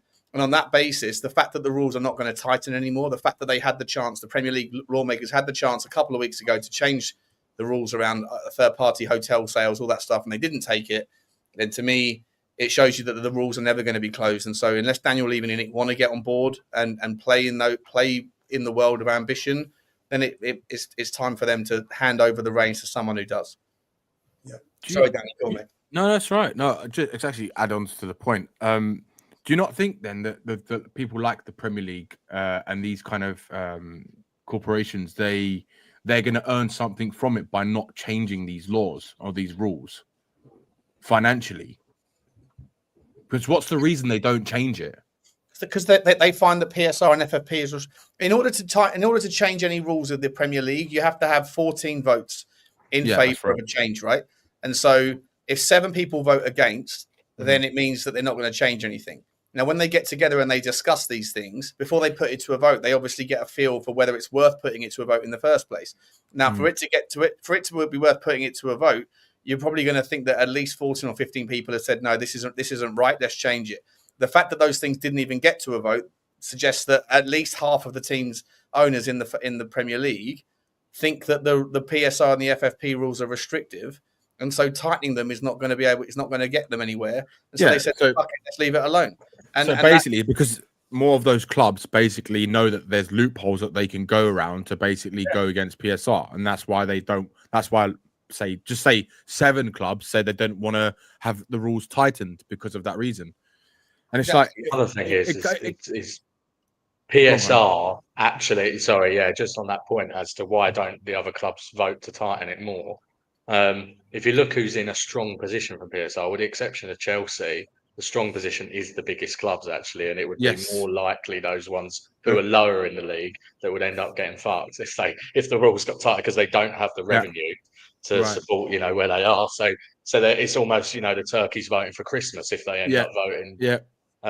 Makes sense. Anymore. And then the Premier League are not particularly interested in regulating the product, because they like the fact that right now clubs are wealthy. They can do what they want. The Premier League's the best league in the world in terms of money generation. So it's all sort of a bit of a closed shop. I just saw one comment from Matthew Ball which said, yes, we do need to sell the women's team so we can raise cash.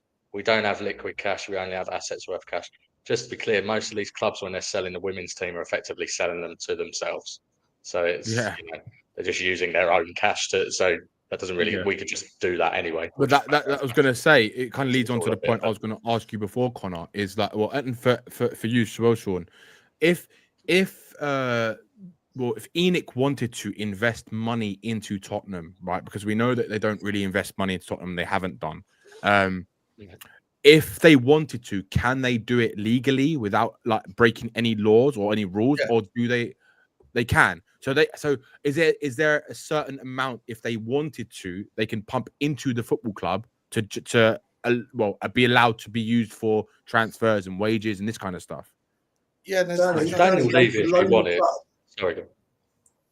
They could loan, for argument's sake, they could loan 200 million to the club. Or just dilute the minority shareholders.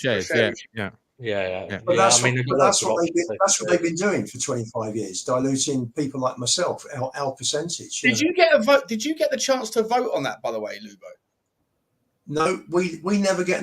As a shareholder, I get one email, or I got a letter through. Let me see if I can find it.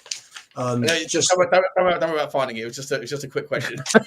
Surely no, because what they'll say is they didn't have the time to consult with minority shareholders. Yeah. That's pretty standard for private companies. So no, we don't get notified about anything apart from this is where you can find the end of year accounts, because we're saving money. You know, through we're saving paper, we're saving the trees, etc., etc. So that's the only time as a shareholder I get notified. And it's funny, Spurs have been the most profitable Premier League club since the Premier League started in 92-93. They have never paid out one dividend. Yeah, but if they did, you'd go mental. The entire fan base that represents. No. The point I'm making, Sean, the point I'm making is that they get round that because Levy awards himself a bonus, so that he don't. But look at any. It's not a dividend. Sean, I'm just stating facts. Yeah, I'm not giving you an opinion. I'm just stating facts. He pays himself a bonus. He awards it to himself. As do all PLCs as well, mate. Well, I'm sure Shell. You know what? True. Hang on. I got shares in Santander. I get checks. I get money every quarter. Ian, you'll get a question, Ian. If you could pay, but the CEO and the directors get paid massive bonuses, and they get paid They get given share gifts as well as part of their compensation. Like that is part of the based on results. Sean, Ian, if you could pay yourself that sort of money, no matter what, would you do it? I suppose the nuance. No, come on. If you could pay yourself that sort of money, no matter what, no matter how much of a wanker you are, no matter how much you don't care about the club or whatever else, would you do it? Well, everyone would do it. See, that's the difference, Dan. Because I've had my own money, and I could have taken dividends, and I haven't. I've left the money in the business because the business needed it. That wasn't the question I asked. It's a simple yes or no answer. If you could pay yourself that sort of money, would you do it? Oh, I will. Dan, I'm not made that way. That's the difference. I'm not made that way. Look, most of us ain't made that sort of way, but I don't care. If I could pay myself 3.5 million, mate, I'd do it. Even if I had 100 million in the bank, I'd still pay the 3 million. It's the fact that he can do it. Whether it's right or wrong, welcome to reality. Can you blame him for doing it if he can do it? I'm not saying it's right. I'm not saying I agree with it. But would you do it if you could? Of course he would. He just won't say he will on camera. Of course he would. No, shall I tell you something? If I was going to get £1 billion for the sale of my shares, 3 million shut up. Not tonight, Ian. The snooker's on, mate, for God's sake. Would you do it? No, I wouldn't. No, Connor, you wouldn't. Listen, Dan, Connor, you're never going to get an answer out of Lubo on this one because his silence speaks volumes. Connor, you wanted to say something, mate. What were you going to say, bro? No, I was just going to say, to be fair, to Lubo's point, the difference, I suppose, between Levy and the typical CEO of a PLC that you referenced is typical CEO of a PLC doesn't part own the company, do they? So they get remuneration, but they don't own 30% of Shell. They get shares as part of their compensation, but they don't. That will be less than 1% of the shares of it, not 30%. So that is the slight nuance that Levy doesn't need to make himself the highest paid director in the whole of football. Yeah. When he knows he's already going to make about 700, 800 million when they finally come to sell. But the problem is he can. The thing is, Thank you, Connor. So why not? Let me ask you this, right? I think I'm not sure when I asked this question or watching. I asked it in the last week, but my memory's not great. I think I asked it. I think Connor, you were on the show when I asked it, right? I think it must be on this channel then. If Daniel Levy sold Tottenham, it's a hypothetical, right? He's not going to do this, but in a world where if he was to sell his shares in Tottenham, and he was like, I'm going to go and buy Fulham, I'm going to go and buy Brighton, I'm going to go and buy Bournemouth, I'm going to go and buy West Ham, Wolves, whatever, a smaller team, right? Do you think the fans of those clubs would welcome him in with open arms because of his ability to generate revenues and to do the commercial shit? Or do you think they would go, fuck that, look what he did at Tottenham, he won fuck all? It's funny, Sean, you say that because a lot of even ex pros, right, ex footballers, a lot of people rate Daniel Levy very highly with the work that he's done, right? But they also see the other side of him, that he doesn't push the boat out to go to the next level. If you're a team at our level, which he's taken us to, with, well, in the last 20 years, how we've grown over, 25 years, how we've grown, right? But he's now mixing it up with people that have got like different levels of experience. Todd Bowley, £1 billion to Todd Bowley at Clear Lake Capital is fuck all. Right? Daniel Levy bought the club when he was like 30 years old, and it went from like 20 million quid to whatever it's worth now, 3 billion. Yeah. He's now fishing in a different sea, and he doesn't. You can't necessarily hate the guy for not knowing how to operate at the next level. Because Lubo can. Yeah, no, Lubo does. No, it's not that. It's not that, Sean. It's not that. They don't hate him, right, for what he's done. They hate him for not taking us to the level we know we can be at. Not taking us further, basically. Yeah. Is it Levy? He had the chances. Is it Levy? Or is it Lewis? Cheating the fans. That's cheating all of us. Yeah, but that's a good question Savas just did, yeah? Who is the one who actually owns the club? Who's the one who actually pays the money? It's Lewis. Can I so does Levy just do as he's told? Lewis is silent in this business. Yeah, but he is the don at the end of the day. As devil's advocate, right? My understanding, I could be completely wrong here, is that Daniel Levy isn't the main guy. Daniel Levy runs the company, right? But he isn't chairman the one of Tottenham. Just as devil's advocate, right? Again, because I know people in the chat will not understand what I'm doing here. No, Sava, I make this point a lot, right? In terms of that. I lay more of the blame on ENIC overall and Joe Lewis overall, because he's the one who's held the purse strings. Levy has made some terrible decisions, and Levy does own 30% of ENIC, so there or thereabouts. So he has a level of influence, but Joe Lewis is the bigger problem, and ENIC is. If Joe Lewis wanted Spurs bigger, he'd turn around and say, "There you go, Levy. I want it bigger." He don't. When it comes down to it, if anyone could sack Levy, it's Joe Lewis. He's the don. So this was going to be my point, right? Like everything is aimed at Levy, but what if this is the remit Levy's been given? Just humour me, right? If the remit that Daniel Levy has been given is to do everything that he's done, build a club from 20 million to 3 or 4 billion, tick.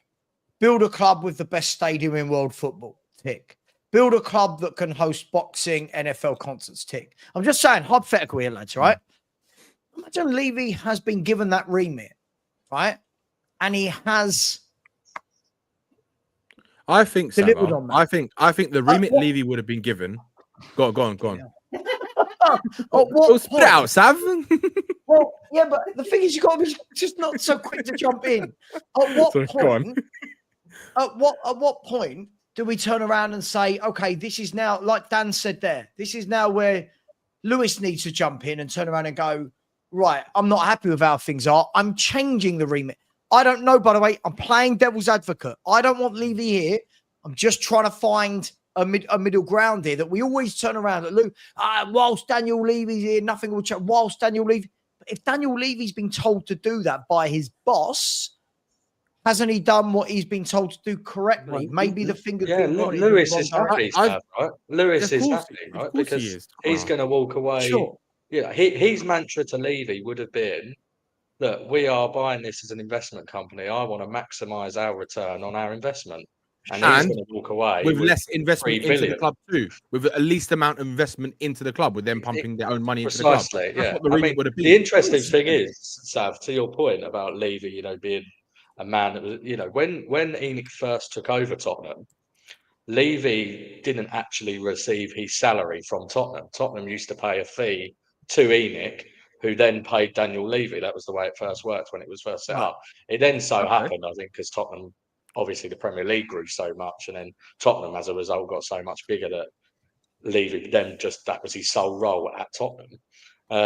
I think it's outgrown them, to be honest. I think this is part of the reason I'm getting Charrington and Vinay, etc. on the board. I just think it's outgrown them. Yeah.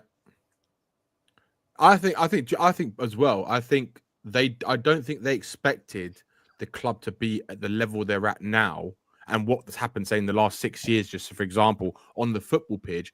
I think that was nowhere near in their remit of where they think this club could be. And the fact that we've been in a Champions League final, we've had title races, we've won a Europa League in the last 6 years. That's in the last 6 years. Overall, when you say it like that, that's pretty good, right? Like I think that's way beyond what they expected. And I think that kind of goes into your point, Connor, about where I think it's been outgrown now, and they kind of need to either pump money into it or sell it on. Can I just make one more point? Yes. Right? I do feel it's a little unfair on them is we all assume, like, the point is always made that he's not turned us into a European elite giant. My question is, who has turned into an elite giant out there that wasn't an elite giant outside of Man City and Chelsea and the whole of world football, right? And everyone who's saying we want to go and buy world-class players, how many clubs in the world, other than the biggest clubs in the world, actually land? All the ones that have been backed by nation states. Yeah, that's my point. Yeah. How many of them actually go and buy world-class players? Like truly... I'm not talking about Eze's, guys, and Buemos. I'm talking about the creme de la creme, the Florian Wirtz type players, right? The Kevin De Bruyne's. How many clubs actually go and get them, no matter how well they build and grow? Less than 6-7 clubs in the world, probably. Hang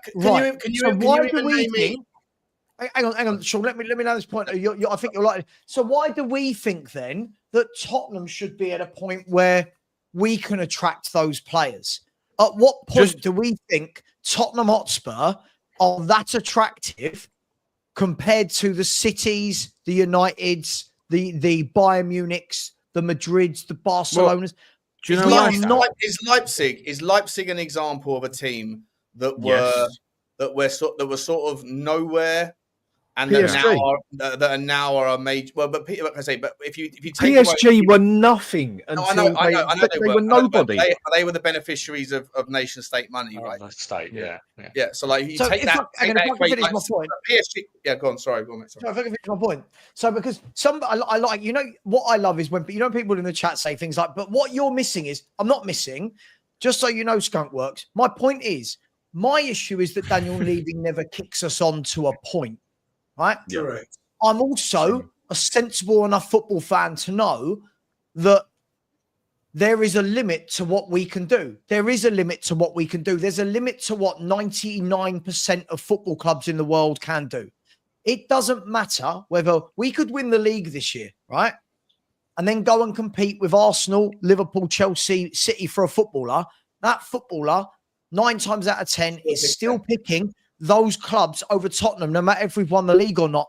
because they've got legacy, because they are huge global 100%. empires. So 100%. my issue with Levy, this is my issue with Levy, is right now in transfer markets. I don't want De Bruyne's and Haaland. I do, but I know it's not happening. I want Eze's and Mbuemo's. I want Locatelli's. I want that level of player which can help us grow. It's when fans just say stupid things like... But when have we been beaten, Sava, to a signing? I think we spoke about this on your channel yesterday. You got you can almost break up the Premier League into 5 banks of 4, right? And Tottenham are in the second bank, with United, Newcastle, Villa, and who was it? United, Villa. So Liverpool, City, Arsenal, and Chelsea are in the big 4, and then the United next and Newcastle after. Oh, sorry, it's Tottenham, United, Villa, and Newcastle, second 4, right? When have we been beaten to a player we've gone toe to toe with by Newcastle, by Villa, or by United recently? Well, We haven't because we don't go might be after an example, mightn't it? No, we did. Go on, mate. There might be a point that we're not in the conversation. We had this discussion last time. I mean, on Sava's point, I think there is I think most reasonable fans, you take Wirtz as an example. Anyone that's saying Spurs should have been in for Wirtz is an idiot, right? We wouldn't never. It weren't happening. At this point where we are now, there's an argument. Yeah, but just make a bid. Connor, they say just make a bid. Just make a bid. Well, it's ridiculous, though. That's just put the money down. Mind blowing. Yeah, No, but there is certain ones we should at least put an effort in for that we don't. I think. No, there's not, Dan. That's right. No, there's not. There's an argument to say 6 Call years it an ago, opinion. when we were finishing second and we were under Poch. To your point, we could have kicked Bruno Fernandes example. There's also just Mane. Hang on, guys. Let Connor, Danny, you and Dan have just literally talked over Connor while he's making his point. Sorry, Connor. Sorry, mate. Sorry, Yeah, that's all right. Come on, he's not seasoned like us.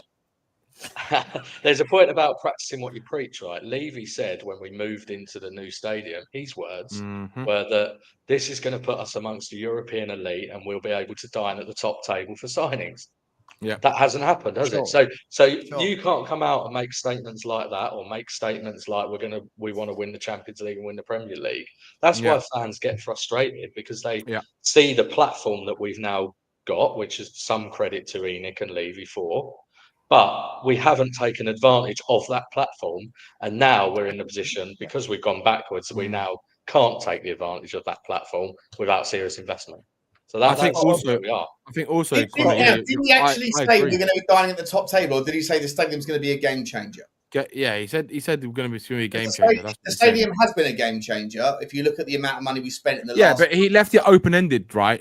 I mean, saying it can be a game changer can mean absolutely anything. But I had this debate on Last Word on Spurs, right? And Ricky, who I love, Ricky said, Sean, we were promised that the stadium was going to be a game changer, but we haven't done anything. And I was like, it is a game changer. He's like, how? I said, well, the 5 years before we moved in, we spent £13 million on average per year.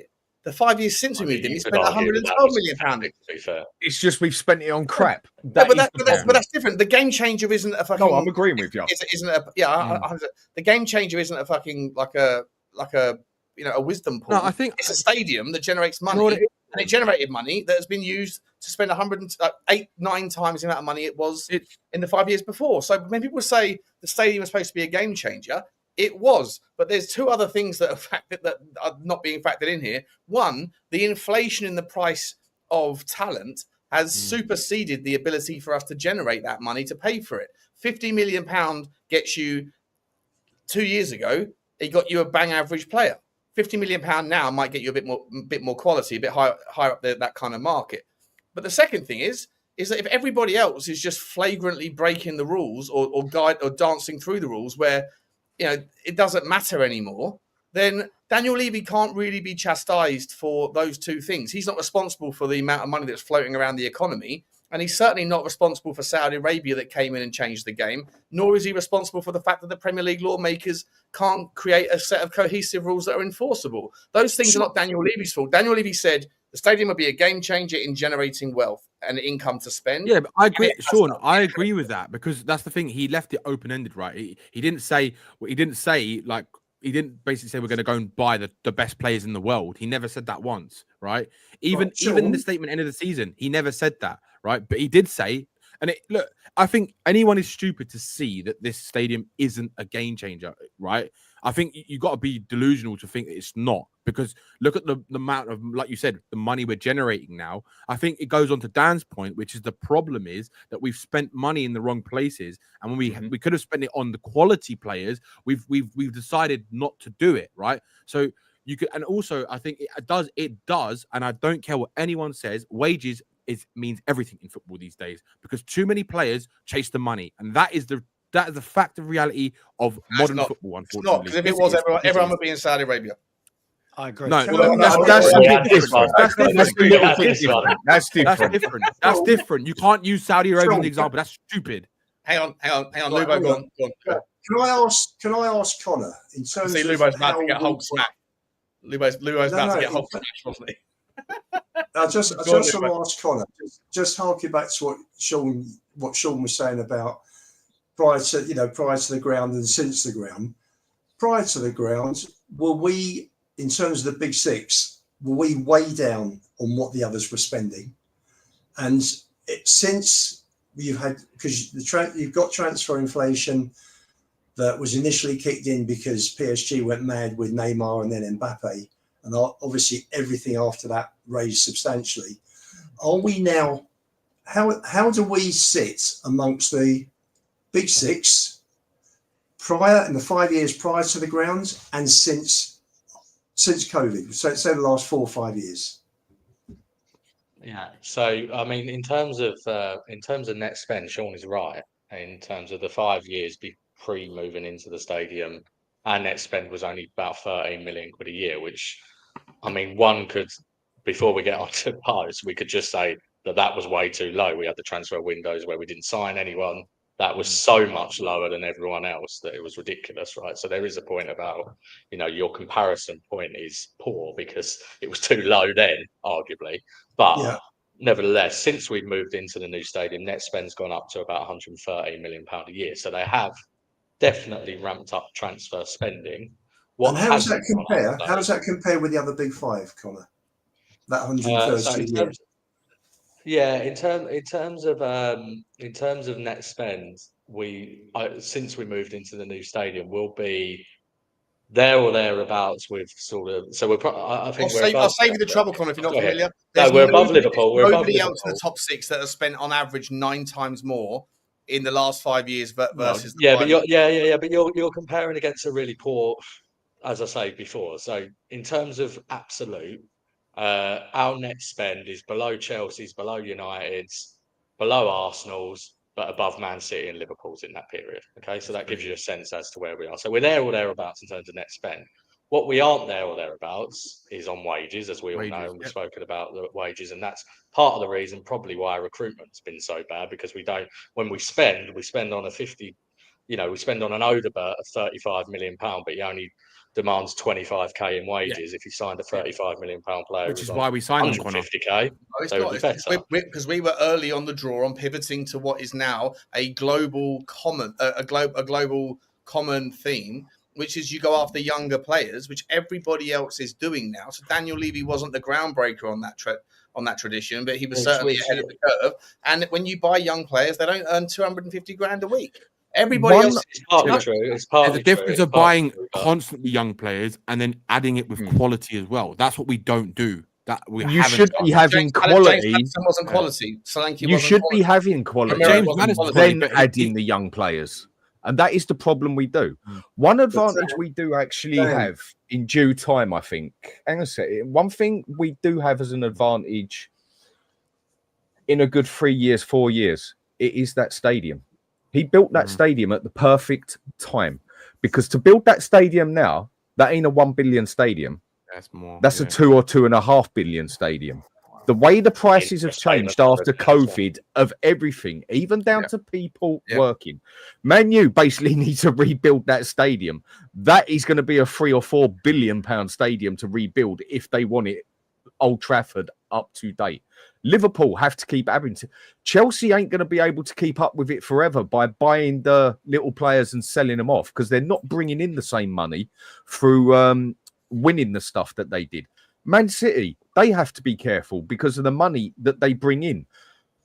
They don't need a new stadium. Newcastle, they might be the richest club on the planet, but they still can't spend because they don't get the right amount of money in because the further up north you go, the poorer it gets. You cannot change the same tickets. Why do you think Fulham are more ticket prices than Man City? Other stadiums out there are gonna need to be rebuilt. Newcastle need to rebuild their stadium. Aston Villa need to add on and rebuild to their stadium. Newcastle are at a point where they do need to rebuild. They've said it themselves. That stadium's not old. It's quite. They updated it. Newcastle stated it themselves. They are not up to date. They're going to drop £1.5 billion on their stadium. Yeah, they are not up to date. Yeah, they are. They are not up to date. Funnily enough, their owners aren't going to do that on their own pocket either. For what it's worth. So when you actually look at it, ground than has ever been printed in the history of mankind are not going to pay for the stadium off their own butt. Sure? Well, that's all the stories have been saying. How are they going to do it? That is what the stories have said. Investment, loans with interest, loans with debt. Yeah, I mean, they are looking at building a 75,000 seater stadium, but let me tell you, exactly, they have smashed their season ticket. Hang on, Dan, they have smashed their season ticket prices up because the wife's from Newcastle, and it still don't even touch Fulham or Crystal Palace for God's sake because it's up north. And the seats have gone back up. But in terms of buying new grounds, you just look in Chelsea, United, Newcastle. City are done. Liverpool are done now. Arsenal are done. We're done. Villa, Villa, I don't know. Palace, I'd be very surprised if Palace done that. Selhurst Park is an absolute fucking shithole. Guys, it's a brilliant conversation. Can we just pause for 2 seconds because there's a few super chats that I haven't done for a while, and I just want to quickly catch up. Chopped Cheese, love that name, mate. Being a Spurs fan is like being born rich, grew up in a mansion, went to private school, steak all the time. But for your 16th birthday, Dad buys you a Honda. Now, I would have taken a Honda when I was 16. Don't knock the Hondas. I don't mind. Don't hate on the Honda. Don't hate on the Honda, bro. I'm happy with an Audi, mate. I'll stick with my Audi. Yeah. Thank you very much for the super chat, mate. I hear I know what you're inferring there, buddy. I know, like, disappointing kind of graduation present, shall we say. But I appreciate you, mate. Frankly, Tottenham saying, as long as Joe Lewis owns us, Enoch, this conversation will be repeated every year. Enoch had Harry Kane and pissed the op away. Criminal. I think the guy wanted to go, mate. I hear what you're saying. I get what he's saying. Why did he want to go? Yeah, why did he want to go? Because of lack of ambition in the club. But I think that, like everyone else who's gone, ambition meets up against ambition against reality. You're competing against people that have got a different level of. Sean, just quickly on this point. Mentality, what he's talking about when we talk about lack of ambition, it's the mentality. He can't. This is more subjective. This is part of your 8-part. Add this to your 8-part plan, mate. It's number one on my 7-point manifesto. Can I just on this point? Can I just say, I know we live in our own Spurs bubble, right? And whilst I do agree, but I mean, Harry Kane was there for a very, very long time, right? How many other football clubs lose their best players year in, year out because of lack of ambition? He did sign a 6-year contract. Harry Kane never turned up in a final.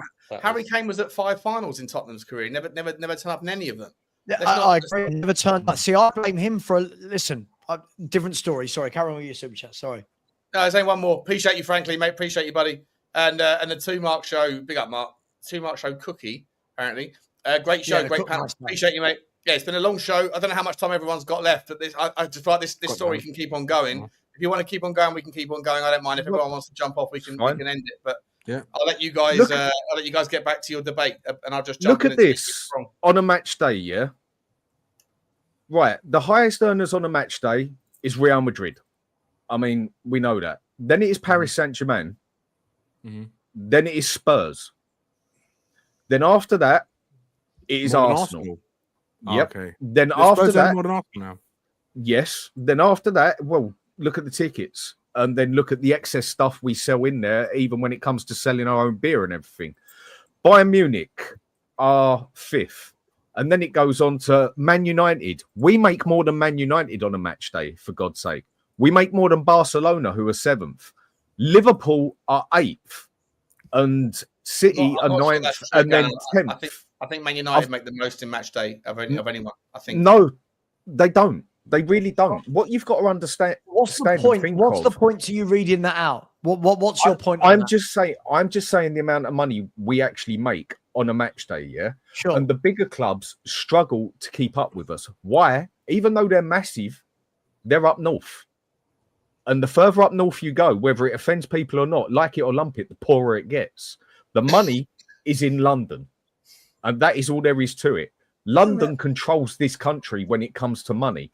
The fact that Arsenal and Spurs make significantly more match day money than Liverpool and Man U just about says everything. They are going to have to really up to date and struggle also to get the right amount of money in on match day money and everything. You're saying like if they make their ticket prices like the Manchester clubs and Liverpool the same kind of price as Tottenham and Arsenal, they can't do it. They can't do it. They can't afford it. You think because the actual people won't be able to afford the tickets. The people, the further you go up north, why do you think? Look, the place I live in, what's this got to do with anything? But they win the trophies, Dan. Dan, they win the trophies. I know. I was going to say, hasn't the title been up north for a decade? Like, hasn't the title been up north for a decade? I'm just talking about money that is earned on a match day, and money we can bring in. I think Dan's trying to say. I think Dan's trying to say is that those clubs, they spend money in the right way. Is that what you're trying to say, Dan? Yeah, and they generate money in other ways as well through winning things as well. Sure, that is why Newcastle can't go and spend their money on match day revenue. Sorry, Sav, just quickly on match day revenue. I mean, even for Tottenham, it only makes up about 20% of our total revenue now because commercial and broadcasting is so big. Yeah. For us, I think the bigger benefit actually of the stadium is all of the non-match day stuff that we can do. That helps as well. Can I just add in though that for everything we talk about, who earns what, this amount of money spent, I'm still looking at. If I look down the last 20, 30, 40, 50 years, it's still the big teams who win everything every year, give or take. Right? And this is why it doesn't matter how big certain clubs get, you're never going to have the reputation that the big clubs have. Let's use Newcastle and Man United, for example. Newcastle are on a great trajectory at the moment. There's no doubt about it. They've done everything well. I think their owners have actually done absolutely brilliantly without being able to spend all the wealth that they've got. They've done brilliantly in getting Newcastle like this, right? Yeah. But they'll never be Man United. They won't. Sav, hang on, please. Can we just? They'll never be Man United. I'll let you land. They'll never be Liverpool, right? These clubs, the only two that have broken that monopoly properly, are the two that got in at the right time with being owned by countries, in essence, of Roman Abramovich and Mansour at City. This whole thing where you keep buying, if you keep getting that revenue, if Spurs put more money in, Joe Lewis right now could whack in just a number. If someone's got the number without going into rant, how much money? Saba, if Joe Lewis put in $1 billion, right? Yeah, it's $1 billion. How many years of winning trophies consistently would it take for Tottenham to join that Chelsea and City that broke in? 3. But that 3. No, but it wouldn't. Hang on. Can I mean, man. Sorry, go. Sorry. So I'm just trying to finish my point. Right. My point is this: even if Spurs went and spent every penny they could spend this summer without breaking PSR, I don't know what that is, 400, 300, I don't know what it is, right? Even if we went and done that, right, the top footballers are still not joining Tottenham Hotspur. For how long? For how long? For years and years and years, right? For years, right? Because Tottenham win the Premier League doesn't change it once, right? But if Tottenham win the Premier League twice, does it change? It does change it. It does change. That's an absolute farce. If you Tottenham win the Premier League, right? Go on, Sav. Sorry, I'll say my point. Sam, your point you're making is clear, right? The reason why the big players go to the big teams is because they've got the higher probability of winning things, right? Essentially, yes, Sean. Essentially, yes. This is my point. So when people say, open up your wallet, Levy, Lewis, open up your wallet. If Spurs went into this transfer market with 400 million available, Florian Wirtz is still not joining Tottenham Hotspur. Until what happens? Until what happens? And you're going to have to win titles or Champions Leagues regularly over a 5-10 year period to get into that mix. I suppose the difference we have, though. Let me just answer it quickly, because you're right. Man City and Chelsea are the two that have done it, and they did it at a time when the rules weren't tight, right? So they weren't prohibited. And Man City's owners put in 1.3 billion, right, over a period of time. PSG, though, you could say PSG maybe the anomaly. Well, yeah. The difference I with spent us, over 2 billion. Newcastle, let's say the Saudis bought Tottenham rather than Newcastle, right?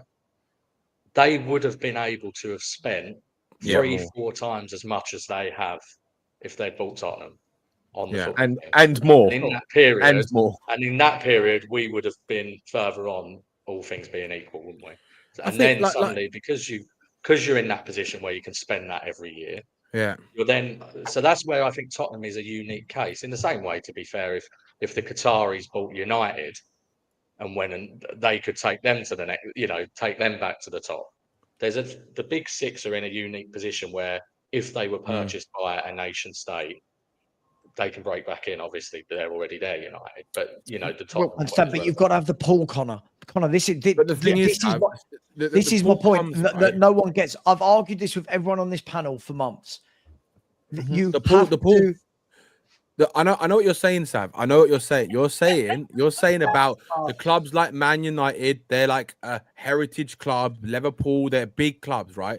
But you go and win one Premier League title, or say Tottenham win a Premier League title or Champions League, right? I'm telling you now, if Tottenham were able to match the same kind of wages, right, financially, they will attract the players because they will see that Tottenham have just gone and won a major European tournament or the Premier League. Well, we just did win a major European tournament, and we can't even convince them to join us over Manchester United. I'm not talking. But we just finished. We know that's a one-off, sure. Yeah, I'm talking about. You win the Premier League, you finish first in league, or you go and win the Champions League, and you finish high up in the table, right? There is not one player in the world, if you don't pay them the right money, that's going to say no to Tottenham. I don't believe that for 1 second. So why doesn't everyone go to Saudi? That's very binary. Because who wants to go to Saudi, Sean? If Qataris Saudi. Oh, forget Saudi. Forget Saudi. Forget Saudi for 1 minute. Danny, I hear this argument all the time, right? If you've got a top footballer, right? I'm just going to let's use Victor Gyökeres as an example without going to the extremes.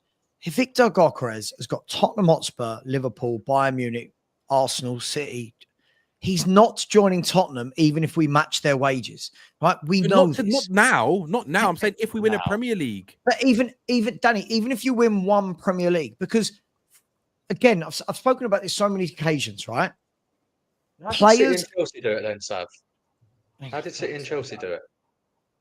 Because City and Chelsea did it in an era where they had but more we can money. do it.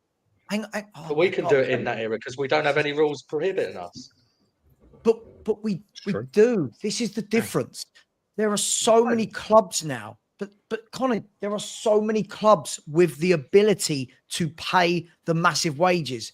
When Man City and Chelsea, first Chelsea, then Man City, when these clubs came in, right? No one could do what Chelsea were doing wage-wise, transfer fee-wise. No one could match them. That's a fair right? point, yeah. When Man City came in, it was like, okay, we'll match you, Chelsea. Since then, all the rules have tightened, right? All the rules have tightened. So even if Spurs get in, Spurs could go into again, I use Victor Gyökeres as an example. We going for Victor Gyökeres. Tottenham, City, Bayern Munich, PSG, please tell me, even if we won one Premier League, please tell me why are those players picking Tottenham over those clubs that have been winning for decades? Your point is entirely clear. I don't disagree with you at all. But the follow-up to that question is, at what point, how many trophies does it take for Tottenham to be able to attract those players and for them to go, I'd rather go to Tottenham than to Manchester City? One league. Champions One League? league. One league. Even is all you'd I, have to win, I man. agree. One league. I agree. Look If at- you go and win a If Premier we go League, and win the league, I agree. if we go and win that league next season, yeah, you're going to attract a then, higher caliber then player. straight away we are down slam on the table. Can we compete up with City? No. Can we compete up with Chelsea? No. Or Liverpool? Yeah. But they're not going to go for every single player we go for as well. We win that league, we can go for significant better players. It's like the situation we're in. No one said we won the couldn't. Euro- That wasn't the point. We won the Europa Cup. If we win the We're in the Premier Champions this League. season, if we win the But- Premier League this season, we Players can will want to come. we can outbid Chelsea for fucking Yep. sure. Yep, 100%. 100%. Because do you know 100% why? we can. I agree. I definitely think we can, because if you go and beat Man City and Liverpool now to a Premier League, players are going to look at that and think, I want to be part of what we could be and take us to that level of going to win a Champions League. Because once you win a Premier League, what's the ambition? To win it again and then to go and try and win the Champions League, right? That's what the ambition would be naturally.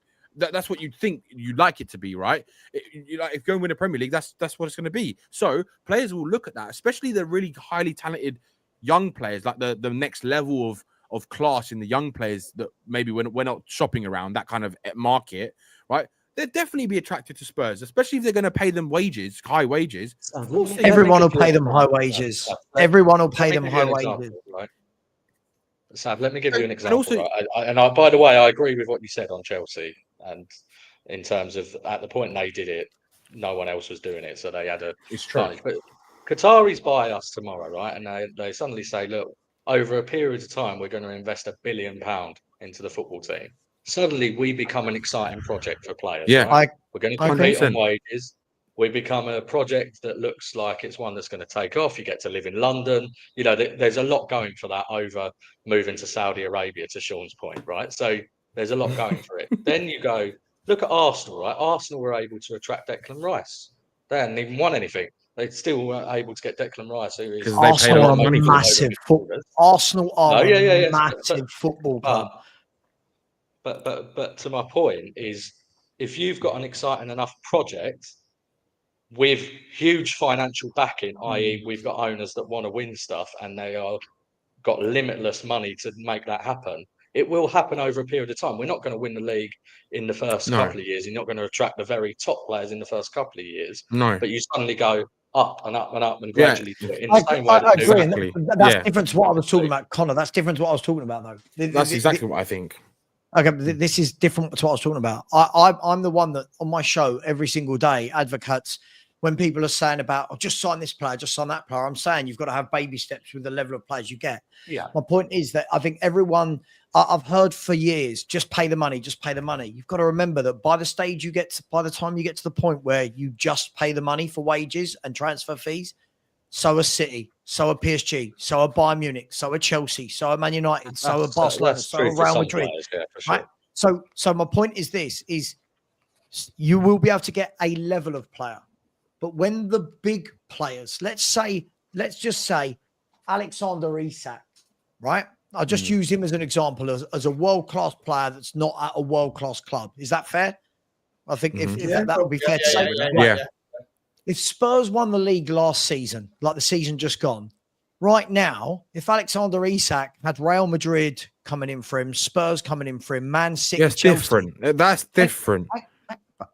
Hang on. When you're saying that's different, that's my point. My point is still that when these top players come around, and they don't come around very often, by the way, there's not many world-class players.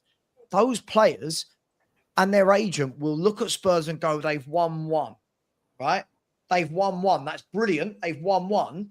But the allure, the name of Man City, the name of Madrid, the name of Bayern Munich is going to have a greater pull than our name. Yes, and how long? You're saying it takes a decade of success. Yeah, I agree with that. I think it would need regular big trophies, Sean. But this, Sean, this goes back to the which can't happen unless you get the big players in. So, or unless you're run brilliantly, which is why I always say, and I get the piss taken out of me all the time for saying this, we need to get back to where we were with Poch. Now, Q, everyone in your chat going, he didn't get over the line. We need to get back to where we were at that point.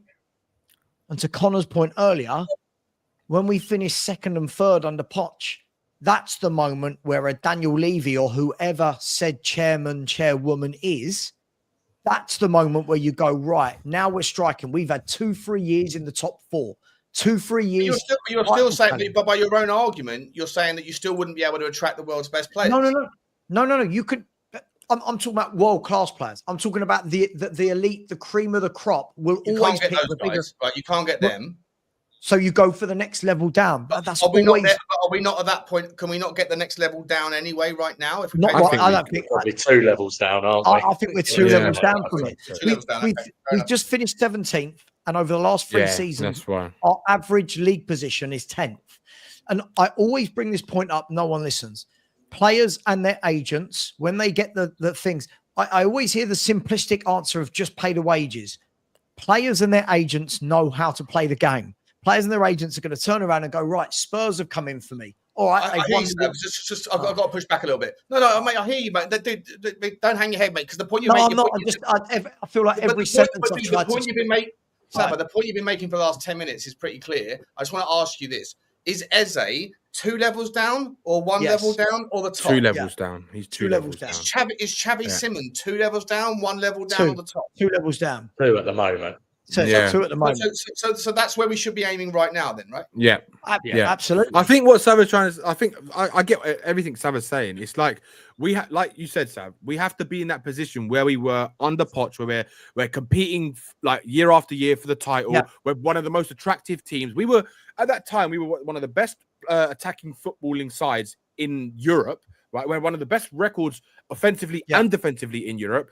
We were consistently challenging for titles. We got to a Champions League final. That's what you mean, isn't it? Like, if we're at that period, then if we go for that, the top echelon of players, then I think, and we pay the money for them, I think then you can draw players, because in that period, I think we could have attracted some of the best talent around, but we just never went for it because that wasn't the ambition.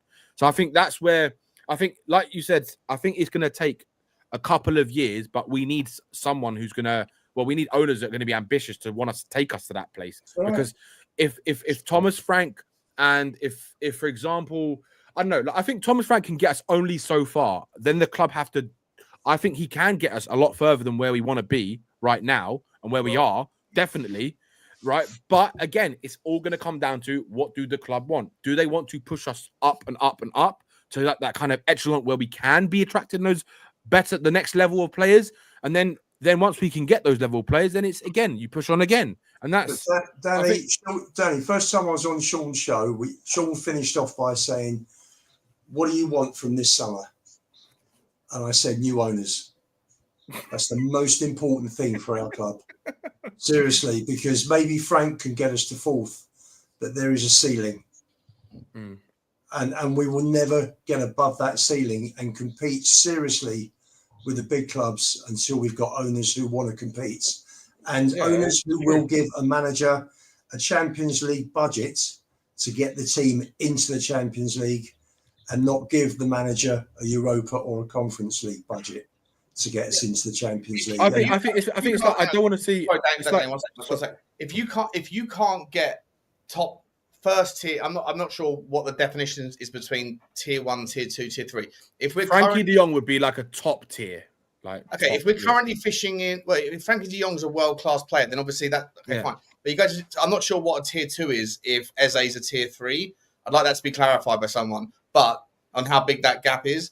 But if £60 million gets you Gyökeres and £60 million also gets you Eze, then what is the top? What's the tier 1? Is Gyökeres not tier 1? I don't know. Either way, if we can't fish in the tier 2 or the tier 1 yet, and we have to fish in tier 3, then isn't the other alternative what Daniel Levy is already participating in, which is going around trying to get the tier 1 of the 22 and under category? Yes, but then you have to have quality with it as well, who's in a higher category. So, for example, like an Eze, like your Mbeumo's, that's the level we need to shop at, right? And if we don't go and get one of those type of players, we don't want to go for option C or option D, like as someone who's just, I don't know, like another type of Odebear type player or like a Solanke, because they're not nowhere near the quality that we need right now, especially in the Champions like tier League. 4 in it, Solanke. Yeah, or 5 even 5. You know what I mean? Like, we can't be doing that. We just can't. So I don't know. Gokras, what do you boys say? Would you say Gokras is world class? At the end of the day, like the entire planet of football is moving towards 22 and under. And if Tottenham Hotspur are doing that and have been doing that, like, isn't that a part? Like, I'm using Sava's point here. Sava's saying, get back to Poch. Poch built what he did on a youth-centric model that was before its time. It just happened to materialize, emerge, and grow together. Isn't that essentially what Daniel Levy has been trying to recreate over the last couple of years? Now, yes, there's going to be mistakes along the way, but like, do we not have probably, I don't know, someone can tell me here, Lubo, you might be able to fill me in. We probably, if we were to sell Sonny and Ben Davies this year, don't we have like the youngest average age squad in the Premier League? One of the youngest. The problem, Chelsea youngest still, I think. Sean, the problem is that these kids are not coming into the first team. You know, Gray and Berghvall were bought. Mikey Moore's had a handful of appearances. I think he played 7 games last season. The kids are not being given an opportunity. They're just being chucked out on loan. So, you know, we're stockpiling these kids. I think 12 of them were out on loan last season. Yeah, but Ian, that's what Chelsea did. Sorry? That's what Chelsea did and made a shitload of money out of it. No, and that's what they still do. No, but Dan, Chelsea played Tamori, so they got 30 million. They played Tammy Abraham, so they got 35 million. They had them on loan most of the time, and then they used them after they'd been on loan and adapted. No, but instead of Ian is right though, Dan. Like they were playing first team football for the club for at least a season, and they were doing little bits. They weren't lighting up like what they would want them to, but they were doing enough to play in the Premier League at a good level. So right. You're not going to get 30 million. Fair enough. You're not going to get 30 million for any of the kids coming back into the club on loan now, are you? You know, so that's the difference. These boys are not being given a chance. You know, Levy's spending really, in fairness to Levy, he's spending big money now on the academy to bring these kids through. But they've got to there's got to be a pathway into the first team. So, you know, you've got that's where Frank comes in, Lubo. Because I think Frank is going to be that person to bridge that gap. Danny, this is why our transfer policy is just chaotic. If you've got Mikey Moore coming through, why are you buying Tell? If you've got Phillips and Dorrington there, and you've got Vuskovic coming in, why buy the Japanese player? I'll tell you why they buy Tell, right? It's because like, I think you know, I think Tell is a lot more ready than Mikey Moore, if I'm honest. Why? Well, I personally think out of all the kids coming through the academy, Mikey Moore is the best. You know, goalkeepers, you've got Keeley coming through, had a fabulous season, albeit at League One level. We know that. He's someone that Pat Jennings saw personally. This is Pat Jennings' own recommendation. And for me, he's the best keeper that I've ever seen in my lifetime. So I trust Pat Jennings' judgment. Whether Keeley comes through or not, obviously remains to be seen. But, you know, you've got Keeley there. They go and buy Kinsky. The whole thing is just so haphazard. There's no... Yeah, and that's because of the way the club is run. It's the whole transfer policy is crazy. It's a joke. Can I offer a theory though, Lubo? Maybe, just maybe, this is the thing. When you're saying why have they gone and bought Takai when you've got Dorrington and Phillips, maybe Dorrington and Phillips aren't as good as you actually think they are. When you're saying or they may be. I don't know if they're going to make it, but if you're not given a chance, sure. But in the same breath, look how adamant you are that Daniel Levy is the devil and everything he does is wrong and Spurs are terrible. Now what we're saying is, but now what we're saying is we want all these youth players to play. If all these youth players, which clubs that are successful are bringing through all these youth players and they're all playing in the first team? You're not going to get 8 or 9 youth players all coming through. That's not what I'm expecting. That's not what I'm expecting. It's all the top clubs, isn't it, Sav? Arsenal, Man City, Liverpool. So if we look at Arsenal, Arsenal have got one starter, right? Skelly. Other than Saka, who's been a pro now for about 6 years, Arsenal have got one kid that plays week in, week out in their team. One, right? And that's Lewis Skelly, who's just signed a new 5-year deal. Right? If you look at Man City have got a few coming through, but when all are fit, when all is said and done, if you actually look, the only one that is guaranteed game time is Phil Foden, right? Yeah. If you look at Chelsea, other than Reece James, who in that Chelsea team is guaranteed from the youth team now? So when we're saying give Mikey Moore a chance, give Dorrington a chance, give Phillips a chance, give Vuskovic a chance, give Keeley, give Donnelly, this isn't reality. No. But This isn't reality. You just mentioned clubs that spend far more on players and on wages than Spurs do. So if you're going to go down the path where you're spending smaller transfer fees, you're giving out smaller wages, and you're buying kids, and then they're not being given a chance, then the whole thing's skewed, isn't it? Sure, but they have to be good enough, right? Like, Yeah, let's be brutally honest. agree with... Of all the kids I've seen that have come on for Tottenham, the only one that I look at and go, yeah, there's definitely something we could really develop there is Berghvall. None of the others. Mikey Moore, when he played, other than that 5-10 minutes where he was called Neymar by Maddison, which was the worst thing that ever happened, he didn't really do a lot, right? When I watched Archie Gray, he didn't do a lot. You know, all the others I don't think are good enough, Lubo. So when you're pushing for them to all start, we're talking about hang on. Right, we're talking about wanting to get back into the top 5 of the Premier League. Then we're talking about that these youngsters should all be given a chance. I genuinely don't see how the two mesh. I don't see how it works. But if you're surely you've got to know whether a kid is good enough to come into the squad. I'm not talking about starting. Come into the squad. Sure. Or if he's not going to make it, then you sell him. I agree with that. Right, and you try and potentialise the sales as much as you can, like Chelsea to have. City, I mean, what an academy they've got. I mean, phenomenal. But do you know the difference, Lubo? The difference is, and you and Danny were just having this conversation about where Man City and Chelsea are playing those players. When Man City and Chelsea don't play those youth players and they still make money for them, they're loaning them out to top-level championship teams where they're playing the whole season. Premier League. Or Premier League. So like Mark Guehi, when he went on loan to Swansea, never played for the Chelsea first team. Mark Guehi goes to Swansea and then they get about 25 million for him. Spurs, we're loaning our players. Ajayi's gone where? Donnelly and hang on. Their academies are just better, aren't they? Let's be honest. Donnelly's 20 years of age, right, Donnelly? And he's at Leyton Orient. Like, you know, there's levels, but yeah, if I said to you about let's sell Donnelly for 5-10, you go, oh no, I've got to tell you, Sav, he's brilliant. Is he? He's 20, playing in League One. It's a kind of cliche, Sav. If you're good enough, you're young enough. It doesn't really matter the age, right? It's like look at Lewis Skelly. Lewis Skelly's is he 17, right? Same age as Mike 18. England's left back, and right. Now Arsenal's 18. Left back. He was 17 at the beginning of the season, right? So he turned 18. I don't think long ago, but the fact that when you look at him play and you look at Mikey Moore, is pretty much the same kind of age, right? It's levels between the two.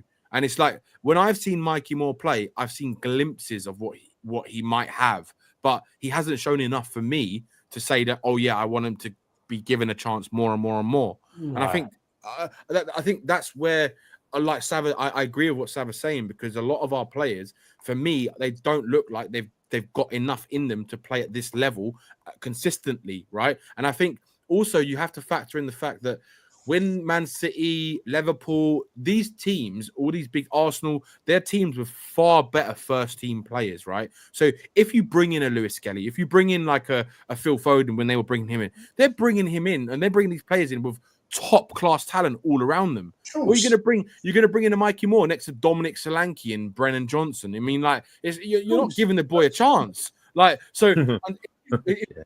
If you've got like, I tell you what, Lobo, right, and also for anyone who wants to jump in on this, like if we had brought in a youngster like Mikey Moore under the Poch era, when you've got Moussa Dembele, Wanyama, Harry Kane, Ericsson, then you can say, all right, let's see what the boy can do. I agree.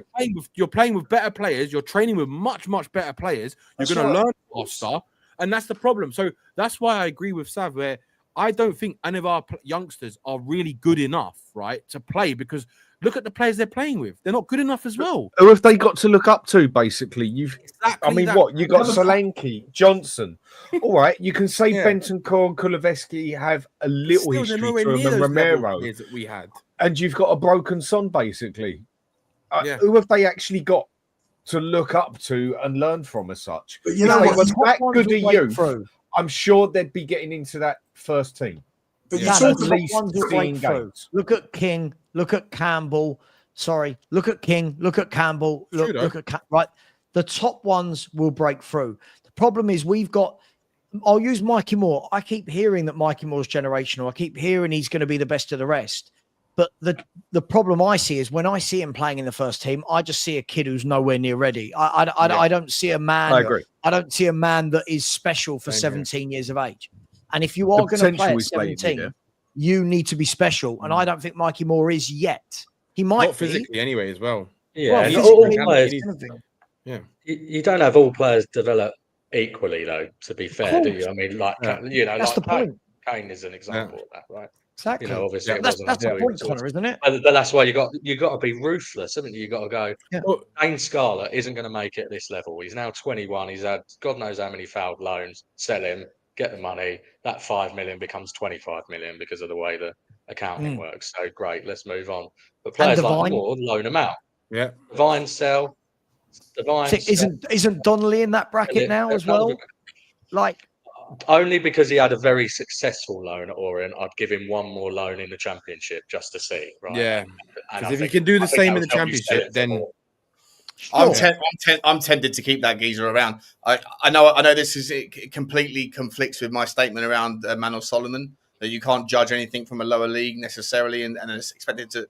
And it's even worse to say that about League One. There's something about him that gives me this impression that he's like he just handles whatever level that's thrown at him. If we give him the Championship, Sean, I think he'll do really well in it.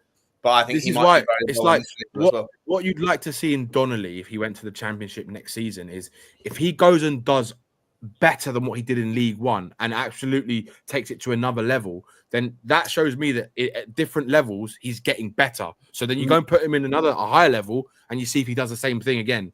That's what I'd like to see as a progression from his I'm almost, but that's what I'm saying. My point is that I'm so confident that he'll do brilliantly in the Championship. Yeah, I think Donnelly was. I'd almost want to kind of like let him skip a year if you like get promoted at school.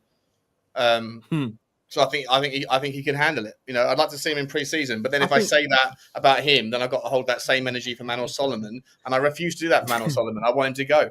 I need 15 but the difference is, Sean, we haven't seen Donnelly play in the Premier League, but we've seen Manor Solomon in the Premier League. No. And let's be honest, he hasn't really lit up the world. He hasn't really done. I know that he was injured all last season, but when he was at Fulham, he had a couple of amazing games, but the rest of it was nah. It wasn't nothing. It wasn't really anything to say. Do you know what? I want that as my winger at Spurs. And it's like that's the issue we've got with. There's so many of these youngsters that we have, and so many people, so many fans. They praise them like they're the next like Gascoigne or something, but you don't give these kids a chance, and that's the problem as well. We don't. Who did you give a chance to? I don't see any of them that are ready. I don't think any of them are ready now, Sav. I don't think any of them are ready right now. I think if you get, this is what I don't understand. Like, why don't they say like to players like Mikey Moore, you need to bulk up, mate. You need to like look at what happened. I'm not saying he's Gareth Bale, right? But Gareth Bale was a different player when he physically bulked himself up, right, to handle the physicality of the Premier League. And you saw he went up a level. How much. He went up levels a bit as well. Yeah. No, I agree. You're right. But it's because like if you saw like when Bale talked about that development he went through that summer, he talked about how he worked on his glutes and his muscle training in his legs. So it helped him with his speed and acceleration. So he got faster because he got stronger. And I think when you've got young players, I don't understand what the hell they're doing at Tottenham, right? And they're not saying, right, if you need to be Premier League ready, you need to be you need to have certain physical attributes and certain stamina in order to sustain the high pressure and the high kind of octane of the Premier League that it is, right? Because not everyone can play in the Premier League. Danny, you've got to be very careful with young kids, particularly teenagers in the gym, because Brady was Jack Wilshere was pushed too much in the gym, which brought about injuries that constantly afflicted his career. It's true. You've got to be very, very careful. But with yeah, this. but that, I that's haven't having a good team. called anyone out in the chat all night long. I've been watching, but Solomon is much better than any of our wingers. And there's another guy here, Chasey saying Wingers, yeah. He's our best winger in my opinion. What are we doing here? No, What are we doing? Solomon, I though, think- as a winger, Sean, he is actually our best winger because he's probably the only one we've actually got. He is- None of he the is others our- are wingers. You're right. He's our Do me only a orthodox winger. favour. Do me a favour. The thing is, I the don't thing want to is, though, keep him, but he's the only one we've got who can, as a winger, consistently cross a ball good enough because Son can't do it, Odegaard can't We're do not it, going to Tel play can't wingers, do it, though, are we? Kulusevski can't do it. The question was just a winger sort of thing. Solomon is about the only player we've got who is an actual winger. The only one who we've got who can cross that ball is Porro. I agree. I don't want him either. There's a few caveats to my Levy stance, right? If we sign Dominic Calvert-Lewin, I'm immediately Levy out. Oh, If we keep Manuel Solomon when there's 15, 18 million quid on the table, I might even consider it. It's the most obvious trade in the history of Tottenham Hotspur. And if we keep him around for sentimentalities and good vibes and give him a chance.com, I'm sorry, like opportunity knocks. And maybe I've got myself into a corner where now I have to maintain this position. But Sean, you've been losing. Sean's flip-flop from Levy in, Levy out constantly. We've all got the receipts, Shawnee boy. We've all got the receipts of being Levy out, mate. Sean, we've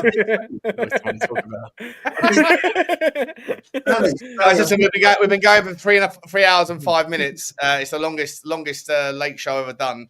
I'll give everyone a final say on the various topics, and then we'll round off in the next 5 minutes or so, guys. So I really want to say a massive thank you to everyone that's been a part of it. It's been a cracking show, to be honest. I think the debate's been really good. Sort of round off anyone who's got anything left that hasn't already been said about whatever topic you want. The floor is yours for a couple of minutes, and then move on to the next person. If you have a channel, plug it, and then we'll round off by 15:15 or by sort of 20 past or whatever. Whoever wants to go first, the floor is yours. I don't all fucking now sit there in silence. You know we're talking to each other. I've got one thing to say. Did anyone watch Odegaard and Tel playing for France last night? No. Was it good or bad? No, I did. Mate, I'm just watching them going. Pretty sure.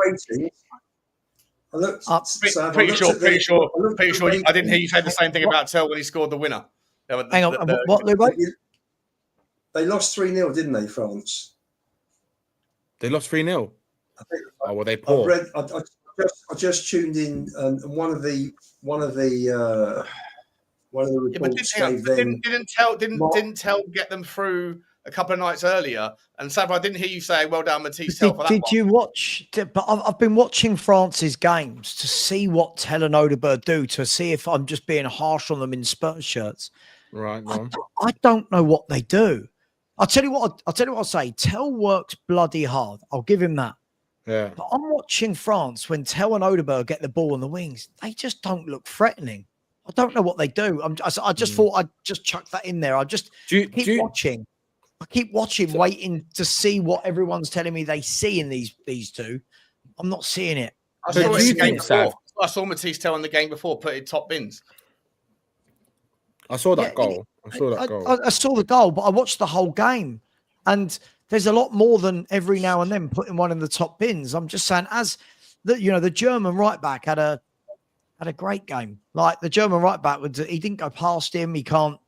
I don't know. It just feels like there's a lot of endeavour with this bloke, but no real end quality. And what worried me was that I was watching our potential two wingers for the season on either side of the flank, going, yeah, this isn't getting anywhere near the top 5. I'm just hoping that they don't start. I'm hoping they're bench players. Sorry, I just thought I'd bring that up because I was watching them yesterday and I was really again. So well, you just want to come on my channel, a sly little dig at my boy, my winger, Matisse Tel. It's been 3 hours and 7 minutes. We haven't covered him off. He's going to score 15 GA next season. 100% is happening across all 15 GA. That's not very good, is it? I mean, it's going to be enough for me to sort of. He needs 25, Sean. He needs a 25 GA. 25 GA. He needs a 25. Who was the last winger that got 25 GA for Tottenham? Yeah, fair point. I'm just sorry. Listen, I need There to you shoot. go. I've really got to shoot. I just thought I was watching the game, and I'm watching it going, okay, am I underestimating them? Am I? Odegaard done the square root of nothing, by the way. This isn't just Tell. Odegaard does the square root of nothing. Right? Tell works his socks off. I'll give him that. He works his socks do you off. think they could be coached by Thomas Frank, seeing as he's an unbelievable coach? Possibly, but the worrying thing is that between the two of them, that's what 75 million in the last two windows for two wingers. I agree with that. To be wingers. I agree with that. I agree with that. They're But the thing is, inside like, you got to look at also just devil's advocate, right? Hold on, these guys are tiered. Look at what he did. Look at what he did to Mbeumo, right? Look at what he did to Mbeumo, and especially when Mbeumo came up with him from League One, didn't he?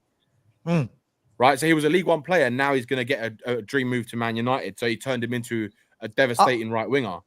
I'm not saying they're going to be like that, but I'm just saying, like, do you think he could do the same have the same impact? Danny, I've got no doubt he can. Or... But again, there's a difference between, are you buying players at 40, 45 million to be coached, or are they the ones you're buying at 5, 10 million saying, go on, coach? I.e., if you look at Takai, he's £5 million. Go and coach him. There's no rush. 5 million.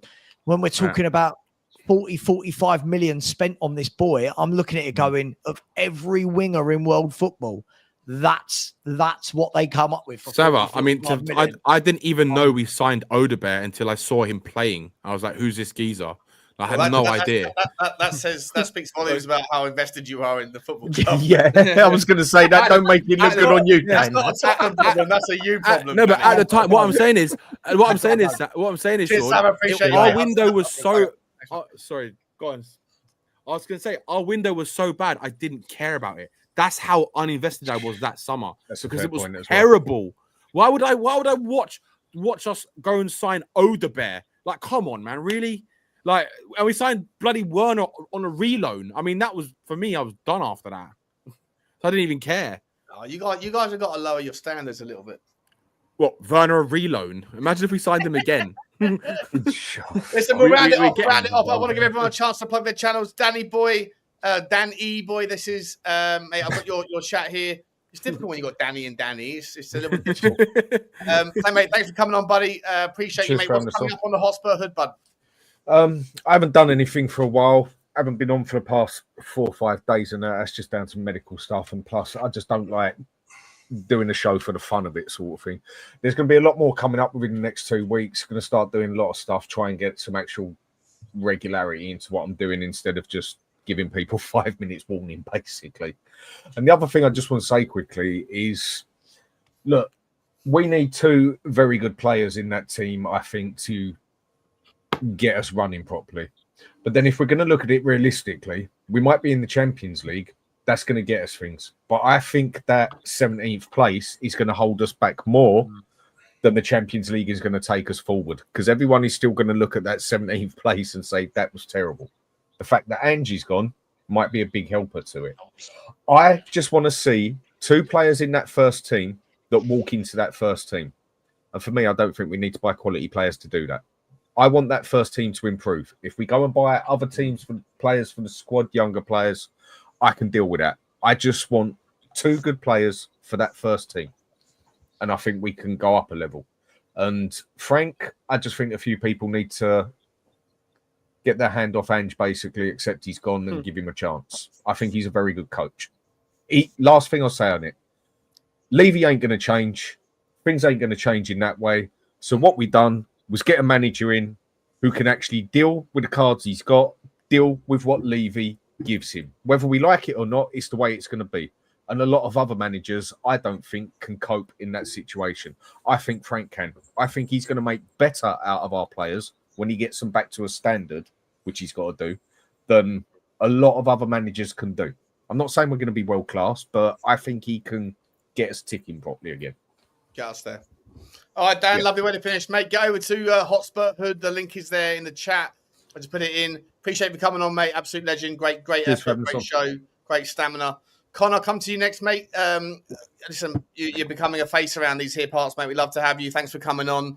And I think you're starting to learn the grift of having to You know, just get your fucking point in when you can. When someone takes a breath, you got to just jump in because otherwise you'll be hanging around waiting. That's the way the game works. Lubo, he doesn't stop talking. Lubo's a nightmare. Unbelievable. I have noticed that people like to spend 10 minutes making the same point, don't they? But anyway, no, thanks for having me on. Yeah, it's been good. And Sean, how long we've been streaming together? Probably just 10 days. Couple of weeks. Is it? Yeah, a couple of weeks. Yeah, a couple of weeks. And you're getting more Levy out over that time. So I'm guessing by middle of July, mate. If any, Lubo's taking credit for that as well. It's driving up the fucking wall. It's not real. It's not real. I'm waiting for Daniel Levy to pull out a little bad boy out for us all to dance. What did you say, Sean? You said this summer, we're going to break either the wage structure or the transfer structure, the record, right? That's what you said. I said, yeah, I know either or. I said, if there's not a club's new highest earner or a club's new transfer record, then there's problems. Yeah. It's going to be thank you. And if you like the finance stuff, follow me on Twitter. And I also do the Grumpy Old Spurs podcast as well on a Tuesday. So join that. There you go, guys. Appreciate you, Connor. The link's there in the description, guys. If you are on Twitter, make sure you follow Connor. He does like to do the finance stuff, but he's going to be a regular around here as well because we like him. We like him a lot. Show your appreciation. Lubo, over to you, mate. What's going on with you? Where are you going to be next, you little flirt? You're a channel slut, what you are, buddy. Where slapper. I have no idea. Today was out the blue. I don't know. Wherever. Follow me on Twitter at Lubo_. Wherever. Just what I was like to say.